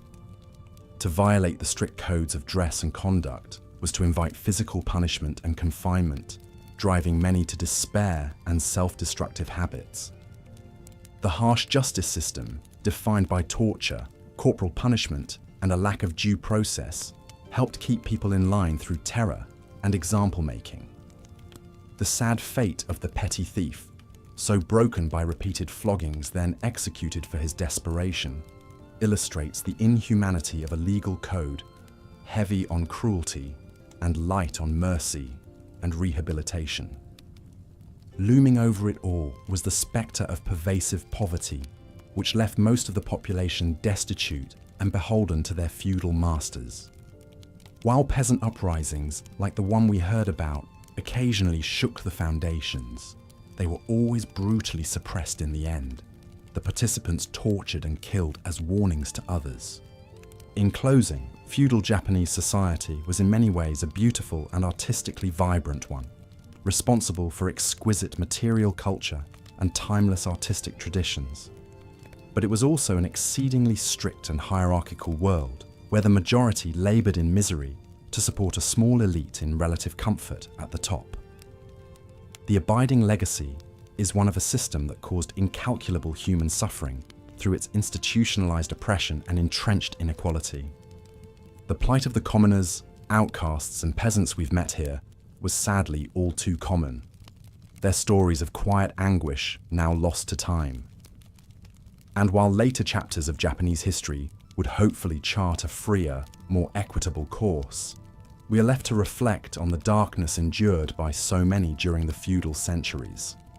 Life may often have felt hopeless for those on the bottom rungs of this rigid system. But in a sense, their sacrifices paved the way for a better future. By living through and bearing witness to such a harsh, uncompromising world, they have gifted us hard but invaluable lessons about the human costs of unchecked power and inflexible social hierarchy. And with that somber food for thought, we'll draw our exploration of this tumultuous historical chapter to a close. I hope this look into feudal Japan's often brutal realities has been an illuminating and thought-provoking one, even as it lulls you into restful slumber. If you've enjoyed this journey through Japan's feudal past, please consider giving this video a like and subscribing to the channel for more immersive bedtime tales from history. And as always, may your dreams be sweeter than the times you've just vicariously lived through. With that, I wish you a tranquil night and a peaceful sleep. Until next time, good night. After centuries of strict codes, rigid hierarchy, and institutionalized inequality, the feudal system that had long held Japan in its iron grip finally began to crack and fracture in the 19th century. The seeds of its demise had been planted long before in the hearts of those who toiled under its yoke, dreaming of a better life. The peasants, who had long been the backbone of the nation, powering the economy with their backbreaking labour while reaping few rewards, grew increasingly resentful of the societal bonds that held them down. Though revolts like the one brutally crushed in the 1780s had been quickly suppressed, the spirit of discontent could not be quelled so easily. It simmered beneath the surface, biding its time. The samurai class, too, faced an existential threat as the centuries wore on. These fierce warriors, whose very identity was tied to their military might and code of honor, found their way of life becoming obsolete in an era of increasing peace and stability. Many samurai fell on hard times, becoming masterless ronin as the need for their martial skills diminished. The same power structure that had once elevated them now left them adrift. Even the daimyo, the great lords who ruled over feudal domains, were not immune to the winds of change. Weakened by centuries of infighting, intrigue, and overtaxation of their subjects, many found their power and influence waning. The political and economic landscape was shifting beneath their feet, and try as they might to cling to the old ways, the tide of history could not be held back forever. But perhaps the greatest catalyst for change came from beyond Japan's shores. For centuries, the nation had studiously isolated itself from the outside world, maintaining only limited contact through a few strictly controlled ports. This policy of sakoku, or closed country, had allowed Japan to develop its unique culture and society in relative seclusion.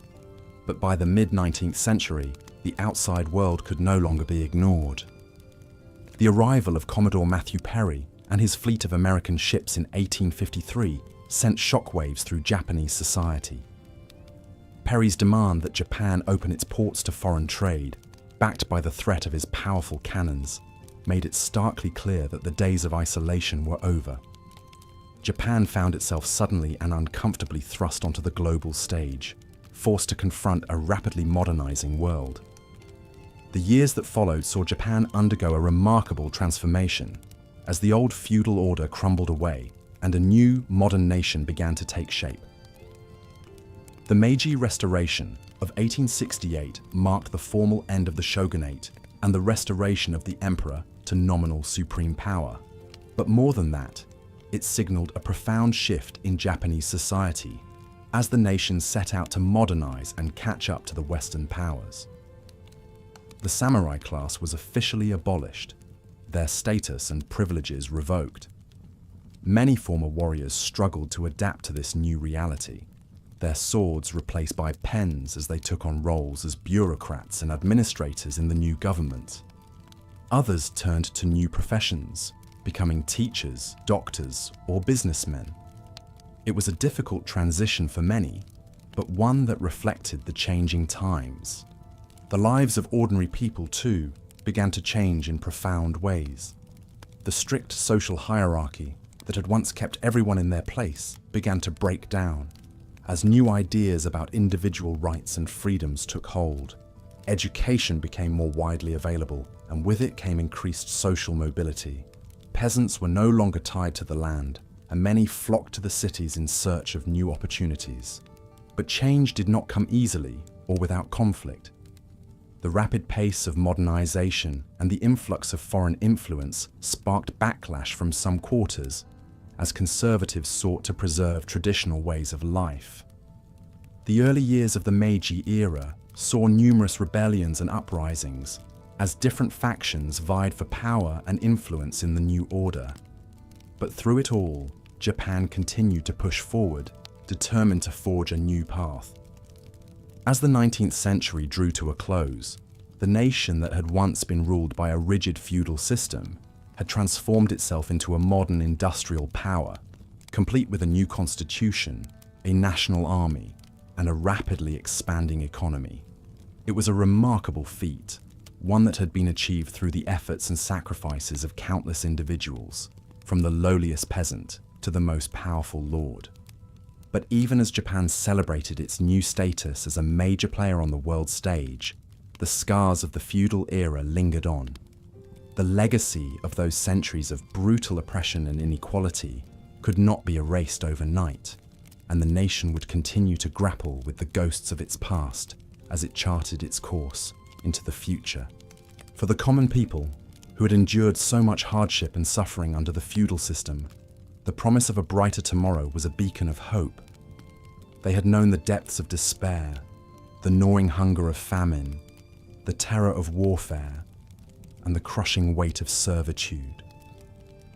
They had seen their loved ones brutalized and broken, their hopes and dreams shattered on the unyielding anvil of feudal oppression. But through it all, they had persevered, clinging to the stubborn belief that a better life was possible. And now, at last, it seemed that their long nightmare was finally coming to an end. The road ahead would not be easy, and there would be many more challenges and setbacks to come. But for the first time in centuries, the people of Japan could dare to dream of a future that was not defined by the accidents of birth and the whims of their betters. As we look back on this pivotal moment in Japanese history, it is impossible not to be struck by the incredible resilience and determination of the human spirit. Through centuries of darkness and despair, the people of Japan had endured, their hearts beating out a stubborn rhythm of hope and defiance. And when the time came to seize their destiny, they did so with a fierce and unwavering resolve. It is a lesson that echoes through the ages, a reminder that even in the face of the most daunting odds, the human will to survive and thrive is a force to be reckoned with. And it is a testament to the enduring power of the dreams and aspirations that burn within us all. No matter how humble our origins, or how great the obstacles in our path. So let us remember the struggles and sacrifices of those who came before, the countless lives that were spent in the long and bitter struggle for freedom and dignity, and let us honor their memory by striving always to build a world where every person, no matter their station or circumstance, has the chance to live a life of purpose and meaning. As we come to the end of our journey through the dark and turbulent world of feudal Japan, I invite you to take a moment to reflect on all that we have witnessed together. The tales of suffering and sorrow, of courage and resilience, of hope and transformation. These are the stories that make us human, the threads that bind us together across the centuries. And as you drift off to sleep, perhaps you will dream of a different time and place. A world where the chains of oppression have been cast off and the human spirit is free to soar. A world where every person has the chance to write their own story, to shape their own destiny. A world where the brutality of the past has given way to the promise of a brighter tomorrow. May your dreams be filled with hope and wonder, and may you wake to a world where the lessons of history have been learned and the promise of a better future is within our grasp. Thank you for joining me on this journey through the annals of Japan's feudal era. And if you've found these tales of history and humanity as captivating as I have, I invite you to like this video and subscribe to the channel so that we may embark on many more adventures together through the fascinating and endlessly intriguing twists and turns of our shared past. Until then, I wish you a restful sleep and a bright tomorrow. Good night. As we've seen, life for the common people during feudal Japan was marked by unrelenting hardship, oppression, and a rigid social order that offered little hope of a better future. The vast majority toiled in grinding poverty, forever at the mercy of the whims of their local lords and samurai. Even for those slightly higher up the social ladder, like skilled artisans and merchants, life was far from easy. The Tanaka family, who we met earlier, ran a modest kimono shop in the bustling capital of Edo. While their business afforded them a somewhat more comfortable existence than the peasants in the fields, they still faced many daily struggles and restrictions. Long work hours were a fact of life for the Tanakas. From sunrise well into the night, the entire family was engaged in the intricate process of making kimonos, from cutting the fine silks, to stitching the garments, to dyeing them in vivid colors and patterns. The shop was their whole world, and they rarely had a moment of rest. On top of their unceasing labors, the family had to contend with an onerous tax burden that ate into their modest profits. The local daimyo expected his cut, as did the various officials and inspectors who could make life difficult if not appropriately paid off. Bribes and kickbacks were just a part of doing business. But what really kept the Tanakas up at night was the fear that their secret Christian faith would be discovered. Christianity had been outlawed for over a century, with the Tokugawa shogunate brutally suppressing the foreign religion and forcing its adherents underground. Discovery meant arrest, torture, and even execution. So the family kept their beliefs carefully hidden, not even daring to keep Christian symbols or texts in the house lest they be found. They prayed in silence and attended covert meetings with other believers under the guise of social calls. It was a heavy emotional burden, always being on guard and never feeling they could truly be themselves. This was one of the great cruelties of the feudal system, that even the human spirit and freedom of conscience was not spared the weight of oppression. The Tanaka's story illustrates how even those who found a measure of economic security could not escape the authoritarian social order that demanded strict obedience and conformity. We see this again in the experience of Hana, a young geisha who found herself chafing under the restrictive codes that governed her every move. As an entertainer, Hana's role was to be pleasing and alluring to her male clients, but never to engage in actual romance or intimacy. When she slipped up and returned a client's amorous advances, she was beaten harshly as punishment. Even Hana's choice of dress was not her own. The vivid colors and luxurious fabrics of a geisha's kimono were all part of the fantasy illusion she was meant to create. But certain shades were forbidden to her, reserved only for her higher-ranking clientele. When Hana dared to wear a purple kimono that caught her fancy, she was placed under house arrest for her transgression. Hana coped with the crushing pressure and lack of agency the only way she could, by drowning her sorrows in sake. But even this small act of rebellion had to be carefully concealed. A geisha was supposed to be poised and in control at all times, not a slave to drink and vice. So Hana suffered her private misery in silence. The strict moral codes of the day made life a joyless trial for many. Public displays of affection were considered shameful, as were frivolous pastimes like dancing and theatre. Laughter and leisure were luxuries reserved only for the samurai class, and even then to be indulged in moderation only. Austerity and restraint were the order of the day. These rigid standards were enforced through a system of justice that was swift and severe. The accused were presumed guilty until proven innocent, if given a chance to prove their innocence at all. Torture was commonly used to extract confessions, often leading to false admissions of guilt.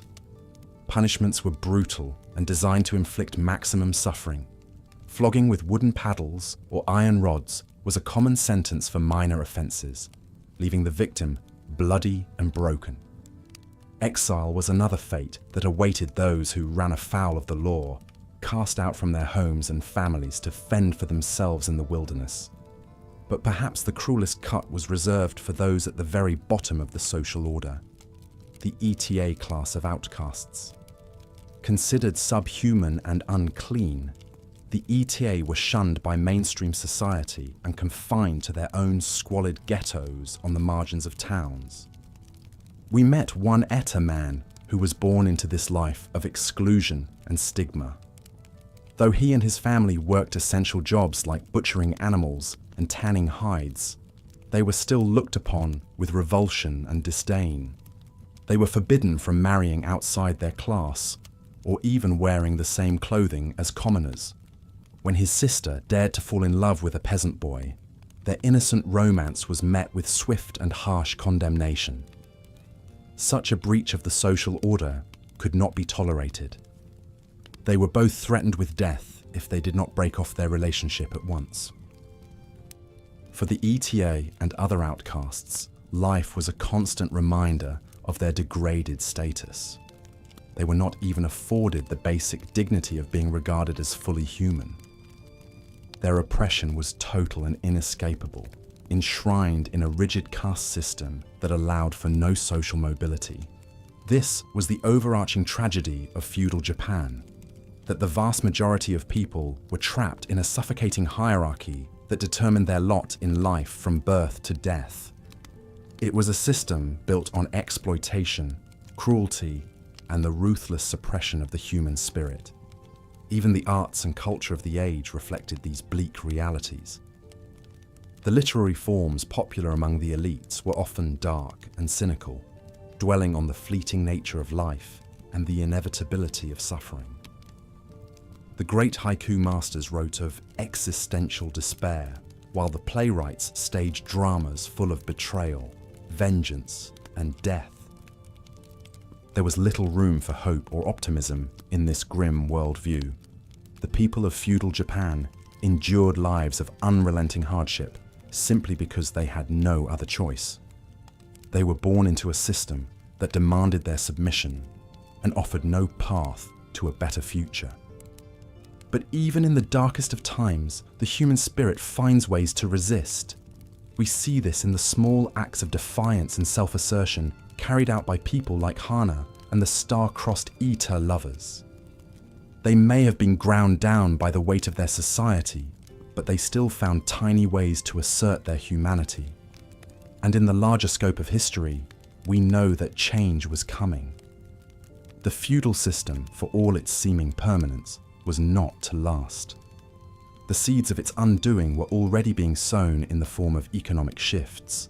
social upheaval, and new ways of thinking that would eventually break the centuries-old order. But those are stories for another day. For now, we leave feudal Japan as we found it, a harsh and unforgiving world where life was brief and often brutal. It is a sobering reminder of the cruelty that humans can inflict upon one another when avarice and authoritarianism are the guiding forces of society.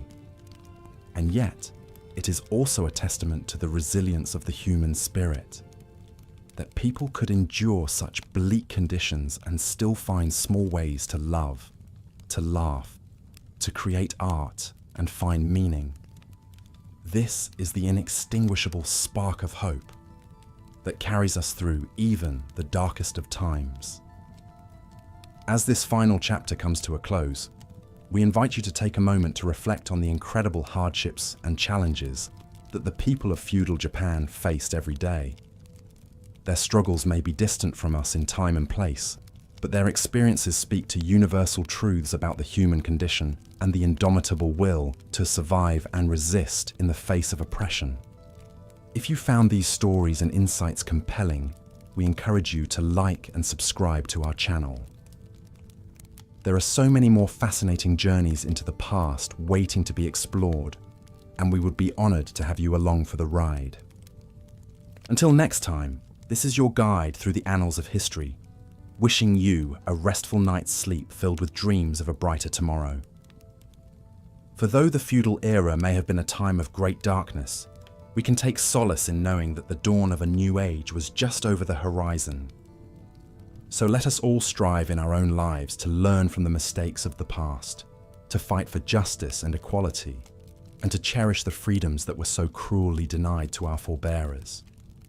If we can do that, then perhaps their suffering will not have been in vain, and we can begin to build a world where the light of human dignity shines for all. Good night, and thank you for joining us on this journey into the shadows of history. May your dreams be filled with the hopes of a better, more just world. As we've seen, the life of a peasant in feudal Japan was one of unrelenting hardship and toil. From sunup to sundown, they labored in the fields, eking out a meager existence at the mercy of their local lords. Even the slightest misstep or misfortune could spell catastrophe. Take the story of young Jiro, a fictional but all too representative farmer's son in the early 1700s. From the time he could walk, Jiro was put to work, feeding livestock, hauling water, repairing tools. Playtime was a rare luxury. His childhood was spent in service to the unending demands of the rice paddies. As Jiro grew into adolescence, his responsibilities only increased. With his aging father struggling to keep up, more and more fell on Jiro's shoulders. Long days bent over in the muddy fields left him with an aching back and weathered hands that belied his youth. A quarter of the rice they grew went to the daimyo as tax, leaving precious little to fill their bellies. When Jiro was 16, his life took a dramatic turn. A minor dispute with a higher-ranking villager ended with Jiro knocked to the ground, his face pushed into the dirt. Enraged and humiliated, Jiro foolishly challenged the man to a fight. Unarmed combat between peasants was harshly forbidden. When word reached the magistrate, the punishment was swift and severe. Jiro was dragged before the village, stripped to the waist and tied to a post. In front of his family and neighbors, he was flogged 20 times with a wooden paddle, the crack of each blow ringing out across the hill. By the end, Jiro was a bloody, broken mess, the skin flayed from his back. He hung limply in his bonds, barely conscious. For his insolence, Jiro was cast out from the village, exiled to wander as a beggar. If he returned, he'd be executed on the spot. His tearful parents pleaded for mercy, but the law was unyielding. At 16, Jiro was now rootless and alone, just another lost soul cut adrift in a callous feudal system. His pain and despair were like an unheard scream in the night. Jiro's tale may be invented, but it echoes the reality faced by countless peasants of his time. In a rigidly hierarchical society with no social mobility, most were condemned to a life of poverty and servitude from birth. Stepped on by those above them, they had no recourse, no path to a better tomorrow. This sense of hopeless stagnation eroded the human spirit. Worn down by drudgery and deprivation, many sank into despair and nihilism. Suicide and infanticide rates were high, especially in times of famine. Heavy drinking and gambling offered fleeting escapes. Animosity toward the ruling classes sometimes boiled over into riots and uprisings, but these were always violently crushed. Some sought solace in religion, praying to Shinto spirits and Buddhist bodhisattvas for divine intercession. But in a world where bad karma was believed to carry over from past lives, many saw their wretched state as an unalterable spiritual destiny. They were born into suffering because they deserved to suffer, also the dominant Neo-Confucian doctrine claimed. Opportunities for genuine joy and fulfillment were few. Marriages were arranged for practicality, not love. Festivities and holidays offered brief respites, but the spectre of hunger and hardship always loomed. For farming families, a daughter was often seen as just another mouth to feed. Many were sold into servitude at a young age or trafficked into prostitution. This was the bleak reality hidden beneath the silk screens and cherry blossoms, the immense human suffering on which the elegant facade of feudal society was built. While samurai warlords waged their endless power struggles, the peasantry bore the bloody cost, their cries muffled beneath the clatter of armor and sword. But oppression can only be sustained for so long before the center starts to crack. By the mid-1800s, the feudal system was straining under its own weight. The samurai class had grown bloated and unruly, bleeding the daimyo's coffers dry. Merchants were gaining economic clout, upsetting the traditional order. 2 centuries of enforced isolation had left Japan vulnerable and backward compared to industrializing Western powers. When outside pressure finally forced Japan's ports open in 1853, the shockwaves reverberated throughout society. The influx of foreign ideas and technology undermined old certainties. Calls for change grew louder, even as the Tokugawa shogunate scrambled to reassert control. The ensuing turmoil would spell the beginning of the end for feudal rule. In 1868, imperial power was dramatically restored under Emperor Meiji, and Japan began its dizzying ascent into the modern age. The feudal caste system was officially abolished, though social inequalities would linger for generations. Rapid industrialization and militarization catapulted Japan onto the world stage as an emerging colonial power. But even as the trappings of feudal life faded into history, its deep imprint on the Japanese psyche endured. The Neo-Confucian ideals of filial piety, social harmony, and unquestioning loyalty to authority remained deeply ingrained, if less overt. The concept of knowing one's place still exerted a powerful pull on the cultural imagination. In many ways, the story of feudal Japan is one of extraordinary resilience in the face of relentless adversity. Through centuries of war, famine, and oppression, Japan's people found ways to preserve their unique culture and identity.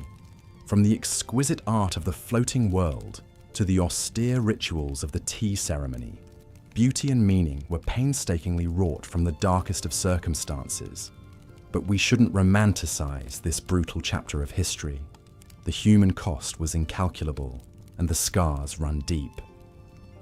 Feudal Japan was a society built on a foundation of exploitation and suffering, where the strong ruled with impunity, and the weak endured what they must. It's a solemn reminder of the cruelty we're capable of inflicting on one another. So, let us remember the forgotten lives ground beneath the wheel of feudal oppression, the lowly peasants, the shunned outcasts, the powerless women and children. May we bring their untold stories into the light and honor their quiet strength and dignity in the face of a cold and unforgiving world. And as we drift off to sleep, let us be grateful for how far we've come even as we acknowledge the lingering shadows of the past. The road to a truly just and equitable society is long and winding, and we still have miles to go. But by learning from the hard lessons of history, we can keep striving for a future where everyone has the chance to live with freedom and dignity. This brings us to the end of our journey through the dark annals of feudal Japan. If you found this exploration meaningful, consider giving this video a like and subscribing to the channel for more deep dives into the hidden corners of history. We'll be here, keeping the flame of remembrance alive, one story at a time. Until next time, thanks for watching, and sweet dreams. Life for the artisans and merchants of feudal Japan may have offered a small respite from the backbreaking drudgery of the peasant class, but it was still a far cry from comfort or security. These urban dwellers, while privileged enough to pursue a skilled trade or engage in commerce, were still very much at the mercy of the rigid hierarchy that permeated every aspect of feudal society. Artisans like blacksmiths, weavers, potters, and woodworkers formed the backbone of the urban economy, crafting the essential goods that kept the machine of feudal life running. From the samurai's swords to the peasants' tools, the artisans' skilled hands were behind it all.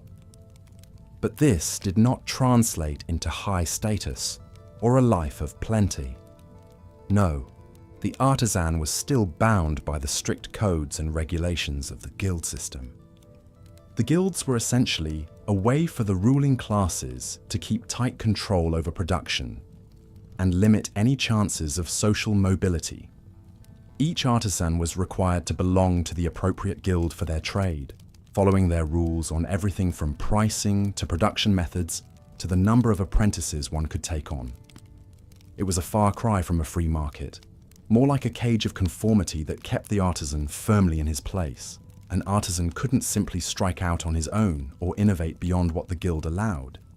Everything had to be done by the book, stifling any budding entrepreneurial spirit. The guilds also kept a watchful eye out for any foreign techniques or technologies that might disrupt the profitable status quo. In many ways, the guilds acted as yet another layer of control, another way for the samurai elites to maintain their stranglehold on power and wealth. This isn't to say the artisans lived in abject poverty like the peasantry. They typically enjoyed a standard of living a notch or two above the subsistence farmers, with their homes and workshops clustered in the cities and towns. But they were by no means living lavishly. A typical artisan worked brutally long hours, often from sunrise to sunset, 6 or even 7 days a week. The whole family would pitch in, with children learning the trade from a young age. Apprenticeships could last a decade or more, with the aspiring artisan essentially serving as cheap labor until they proved their mastery. And even then, they'd still be subject to the suffocating rules and restrictions of the guild. It was a life of endless toil, with little room for rest or leisure. The merchants, too, occupied a precarious position in feudal Japan's social order. On the one hand, their skills in buying, selling, and transporting goods were essential to keeping the economy running smoothly. And as time went on, some merchants were able to amass sizable fortunes, rivaling even the wealthiest samurai in terms of sheer riches. But in the eyes of the Neo-Confucian worldview that dominated feudal Japan, merchants were still considered the lowest of the low on the social totem pole. According to this philosophy, merchants didn't actually produce anything of value. They simply moved goods around and profited off the labor of others. In a society that placed a high value on duty, loyalty, and knowing one's place, the merchant's self-interested dealings were seen as distasteful at best, immoral at worst. This left the merchant class in a sort of social limbo. They could never hope to rise into the ranks of the samurai, no matter how much wealth they accumulated. They were perpetually looked down upon as greedy and untrustworthy. At the same time, the samurai elites were more than happy to do business with successful merchants, often relying on them for loans to fund their lavish lifestyles or military campaigns. It was a strange dichotomy. The merchants were scorned as social inferiors, yet increasingly indispensable to the functioning of the feudal economy. Some of the most prosperous merchant families even found ways to translate their economic clout into a degree of political influence, albeit indirectly. They might marry their daughters off to minor samurai to secure a tenuous connection to the upper crust, or use their wealth to curry favor and protection from powerful lords. But no amount of money could fully insulate the merchants from the hardships and restrictions of feudal life. They too were subject to the rigid codes and regulations that governed every aspect of society. Sumptuary laws dictated the kinds of clothes they could wear, the food they could eat, even the sort of houses they could live in, all based on their officially designated social rank. And like the artisans, the merchants worked grueling hours, with the whole family pitching in to keep the business afloat. The markets and streets of feudal Japan's cities buzzed with commercial activity from dawn to dusk, with merchants hawking their wares, striking deals, and frantically scrambling to get ahead.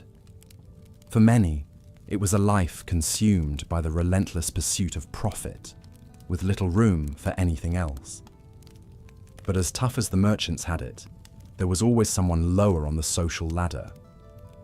The merchants may have been the bottom rung of the feudal hierarchy, but there was one group that was considered so defiled they weren't even part of the ladder at all: the ETA. The ETA were the outcasts of outcasts, the untouchables of feudal Japanese society. This wasn't simply a matter of being poor or low status. The ETA were considered inherently polluted, tainted by their association with death and animal slaughter. They were the tanners, the butchers, the executioners, the gravediggers. Anyone whose profession involved the taking of life or the handling of dead bodies. In the Neo-Confucian worldview, this contact with death rendered the Ite permanently unclean, almost subhuman.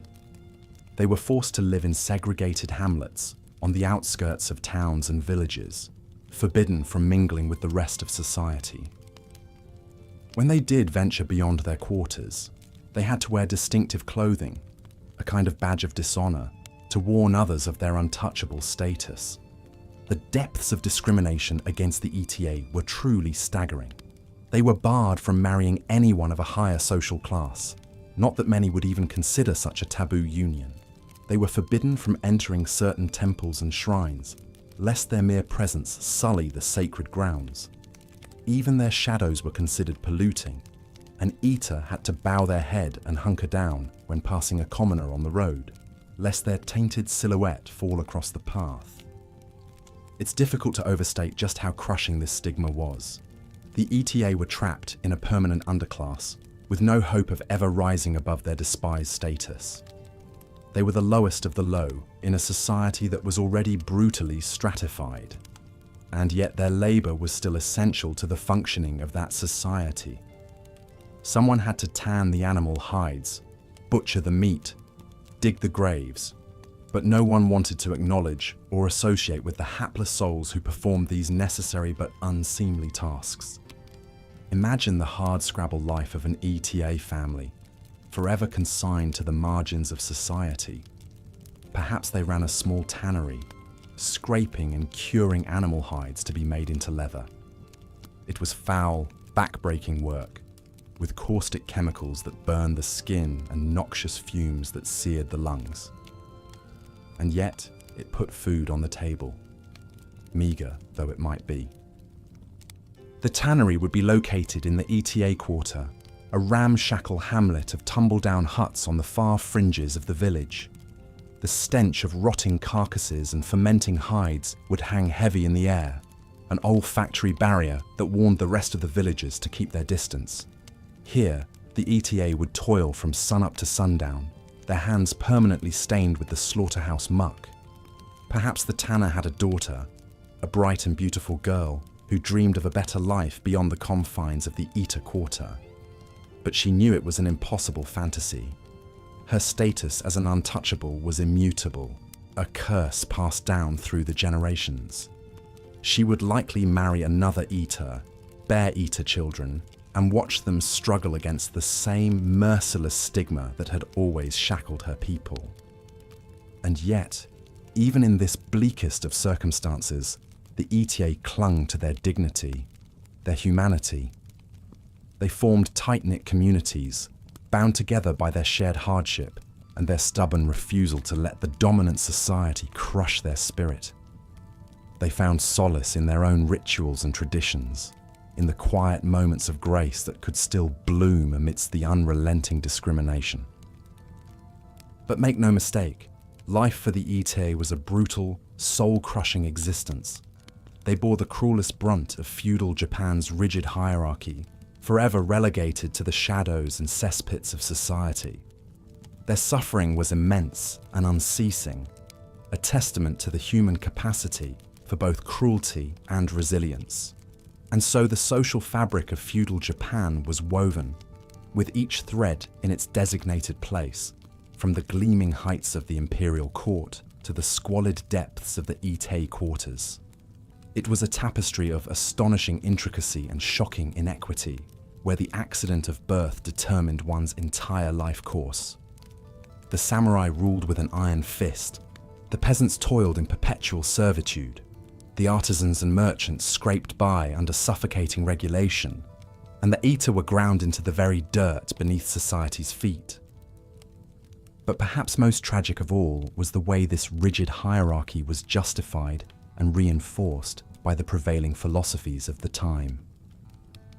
Neo-Confucianism, with its emphasis on social order and knowing one's place, provided a tidy cosmological framework for keeping everyone in their designated slot. Buddhism, while ostensibly offering a path to enlightenment for all, often reinforced the notion of karmic destiny. If you were born a peasant or an Ite, it must be because of your actions in a past life. Even the native Shinto religion, with its countless gods and spirits, was co-opted by the ruling classes to bolster their authority. The emperor was said to be descended from the sun goddess Amaterasu herself, a divine lineage that granted him unquestionable legitimacy. The samurai, too, claimed a sacred mandate, with their rigidly enforced code of bushido rooted in quasi-religious notions of honor, loyalty, and noble self-sacrifice. Against this formidable backdrop of religious and philosophical justification, it's no wonder that feudal Japan's social hierarchy remained so entrenched for so long. When every aspect of the cosmos seemed to ordain the existing order, when even the gods themselves appeared to sanction the suffering of the lowly, it took an almost superhuman act of will to imagine anything different. And yet, despite the unrelenting brutality of the age, glimmers of light still managed to pierce the gloom. There were always those who yearned for something more, who dared to dream of a world beyond the suffocating confines of the feudal order. Sometimes these dreamers were quashed and silenced, ground under the heel of the status quo. But sometimes, against all odds, they managed to kindle a spark of change. Perhaps it was a samurai who questioned the rigid code of bushido, who saw the humanity in even the lowliest peasant or the despised Ite, or a merchant who used his wealth to support the arts and learning, who created spaces for free thought and creativity amidst the stultifying conformity of the age. Or a peasant who, through sheer force of will and ingenuity, managed to rise above his allotted station, to carve out a small slice of autonomy in a world that would grant him none. These acts of defiance and self-assertion, however small or fleeting, were the seedlings of change. They held within them the promise of a different way, a hint of the transformation that was to come. For feudal Japan, as mighty and immovable as it seemed, was not eternal. No social order, however deeply entrenched, can last forever in the face of the irrepressible human spirit. But change, when it came, would not come easily. The road from feudal rigidity to modern dynamism was a long and bloody one, paved with the bones of countless martyrs and revolutionaries. It would take the wrenching upheaval of the Meiji Restoration, the shattering of the samurai class, the total overhaul of the political and economic order, to drag Japan kicking and screaming into the modern age. And even then, the legacy of those feudal centuries would linger long in the national psyche. The values of conformity, of knowing one's place, of sublimating the individual to the group, these would prove stubborn weeds with deep roots in the cultural soil. Even as Japan transformed itself on the surface, becoming an industrial and military powerhouse on the world stage, those ancient hierarchies still lurked in the shadows, shaping society in subtle but profound ways. But that is a tale for another time. For now, let us take a final, lingering look back at the world of feudal Japan in all its harrowing brutality, its rigid elegance, its aching, stifled humanity. It was a world of exquisite beauty and unspeakable cruelty, of soaring triumphs and crushing despair. A world where the accident of birth could seal one's fate as surely as the sword, where life was at once cheap and infinitely precious. As we contemplate this lost world, this strange and distant mirror of our own, perhaps we can find within it some glimmer of recognition. For the human experience, in all its sorrow and glory, its suffering and transcendence, is never wholly foreign to us, no matter how far removed in time and space. The ghosts of feudal Japan, long dead and gone to dust, still whisper to us across the ages, their stories aching to be heard. So let us listen and remember. Let us honor the lives that were ground down by the iniquities of the age, the dreams that were crushed under the weight of oppressive hierarchy. And let us learn too from their hard-won victories, their stubborn resilience, their unquenchable spark of hope in the face of overwhelming despair. For in the end, the lesson of feudal Japan is not just one of unrelenting darkness, but also of the indomitable human spirit that can never be wholly extinguished. It is a reminder that even in the most suffocating of circumstances, the yearning for freedom, for dignity, for a better world can never be entirely suppressed. And that ultimately is the most enduring legacy of this strange and tragic era, a testament to the resilience of the human heart and its indefatigable capacity for hope. And with that thought, we come to the end of our journey through the dark annals of feudal Japan. It has been a harrowing voyage, replete with tales of brutality, oppression, and unspeakable suffering. But it has also been shot through with glimmers of light, of courage, compassion, and the inextinguishable spark of human dignity.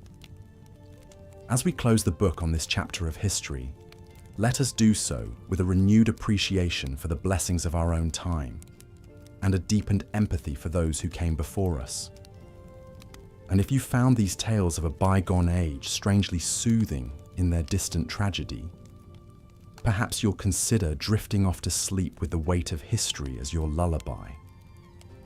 After all, there is a certain peace to be found in contemplating the vast sweep of human experience in all its sorrow and splendor. It puts our own trials and triumphs in perspective and reminds us of the fleeting nature of all earthly things. So rest now and let the echoes of old Japan carry you off to slumber. And if you enjoyed this sojourn into the darker corners of history, do consider subscribing to this channel. There are always more untold tales waiting to be unspooled. But for now, good night, and may your dreams be untroubled by the ghosts of feudal Japan. They have lingered long enough in the shadows of memory. Let us grant them at last the peace of a quiet repose. As we've seen, life for the vast majority in feudal Japan was defined by backbreaking labor, grinding poverty, and a rigid social order that offered little hope of a better future. The unrelenting struggle to survive consumed nearly every waking hour, with each day blurring into the next in an endless cycle of toil and privation. For the peasants who made up the bulk of the population, existence was particularly grim. They were essentially serfs, bound to the land they worked and subject to the often capricious whims of their local lords. Rising before dawn, they would labor in the fields until dusk, coaxing what meager sustenance they could from the earth. The fruits of their labor, however, were never fully their own. A crushing tax burden ensured that the lion's share of any harvest went to fill the coffers of the local daimyo and samurai class. Payments were due in rice and other crops, leaving peasant families with barely enough to survive on. In lean years when harvests were poor, many faced the spectre of starvation. Even in good times, most lived on the knife's edge of subsistence, forever one failed crop away from destitution. This precarity was compounded by the fact that peasants enjoyed very little in the way of rights or legal protections. The strict codes that governed feudal society placed them firmly at the bottom of the hierarchy, their lives considered expendable by those above them. Samurai, who served as the enforcers of this rigid order, could strike down a peasant with impunity for any perceived slight or breach of etiquette. A vicious cycle of poverty made this oppression nearly impossible to escape. Denied education and opportunities for advancement, peasants were locked into their subservient status from birth. The scant surplus their labor generated was quickly siphoned off by rents and taxes, leaving no path to accumulate even modest wealth or holdings. The weight of this system bore down across generations, each born into the same misery as the last.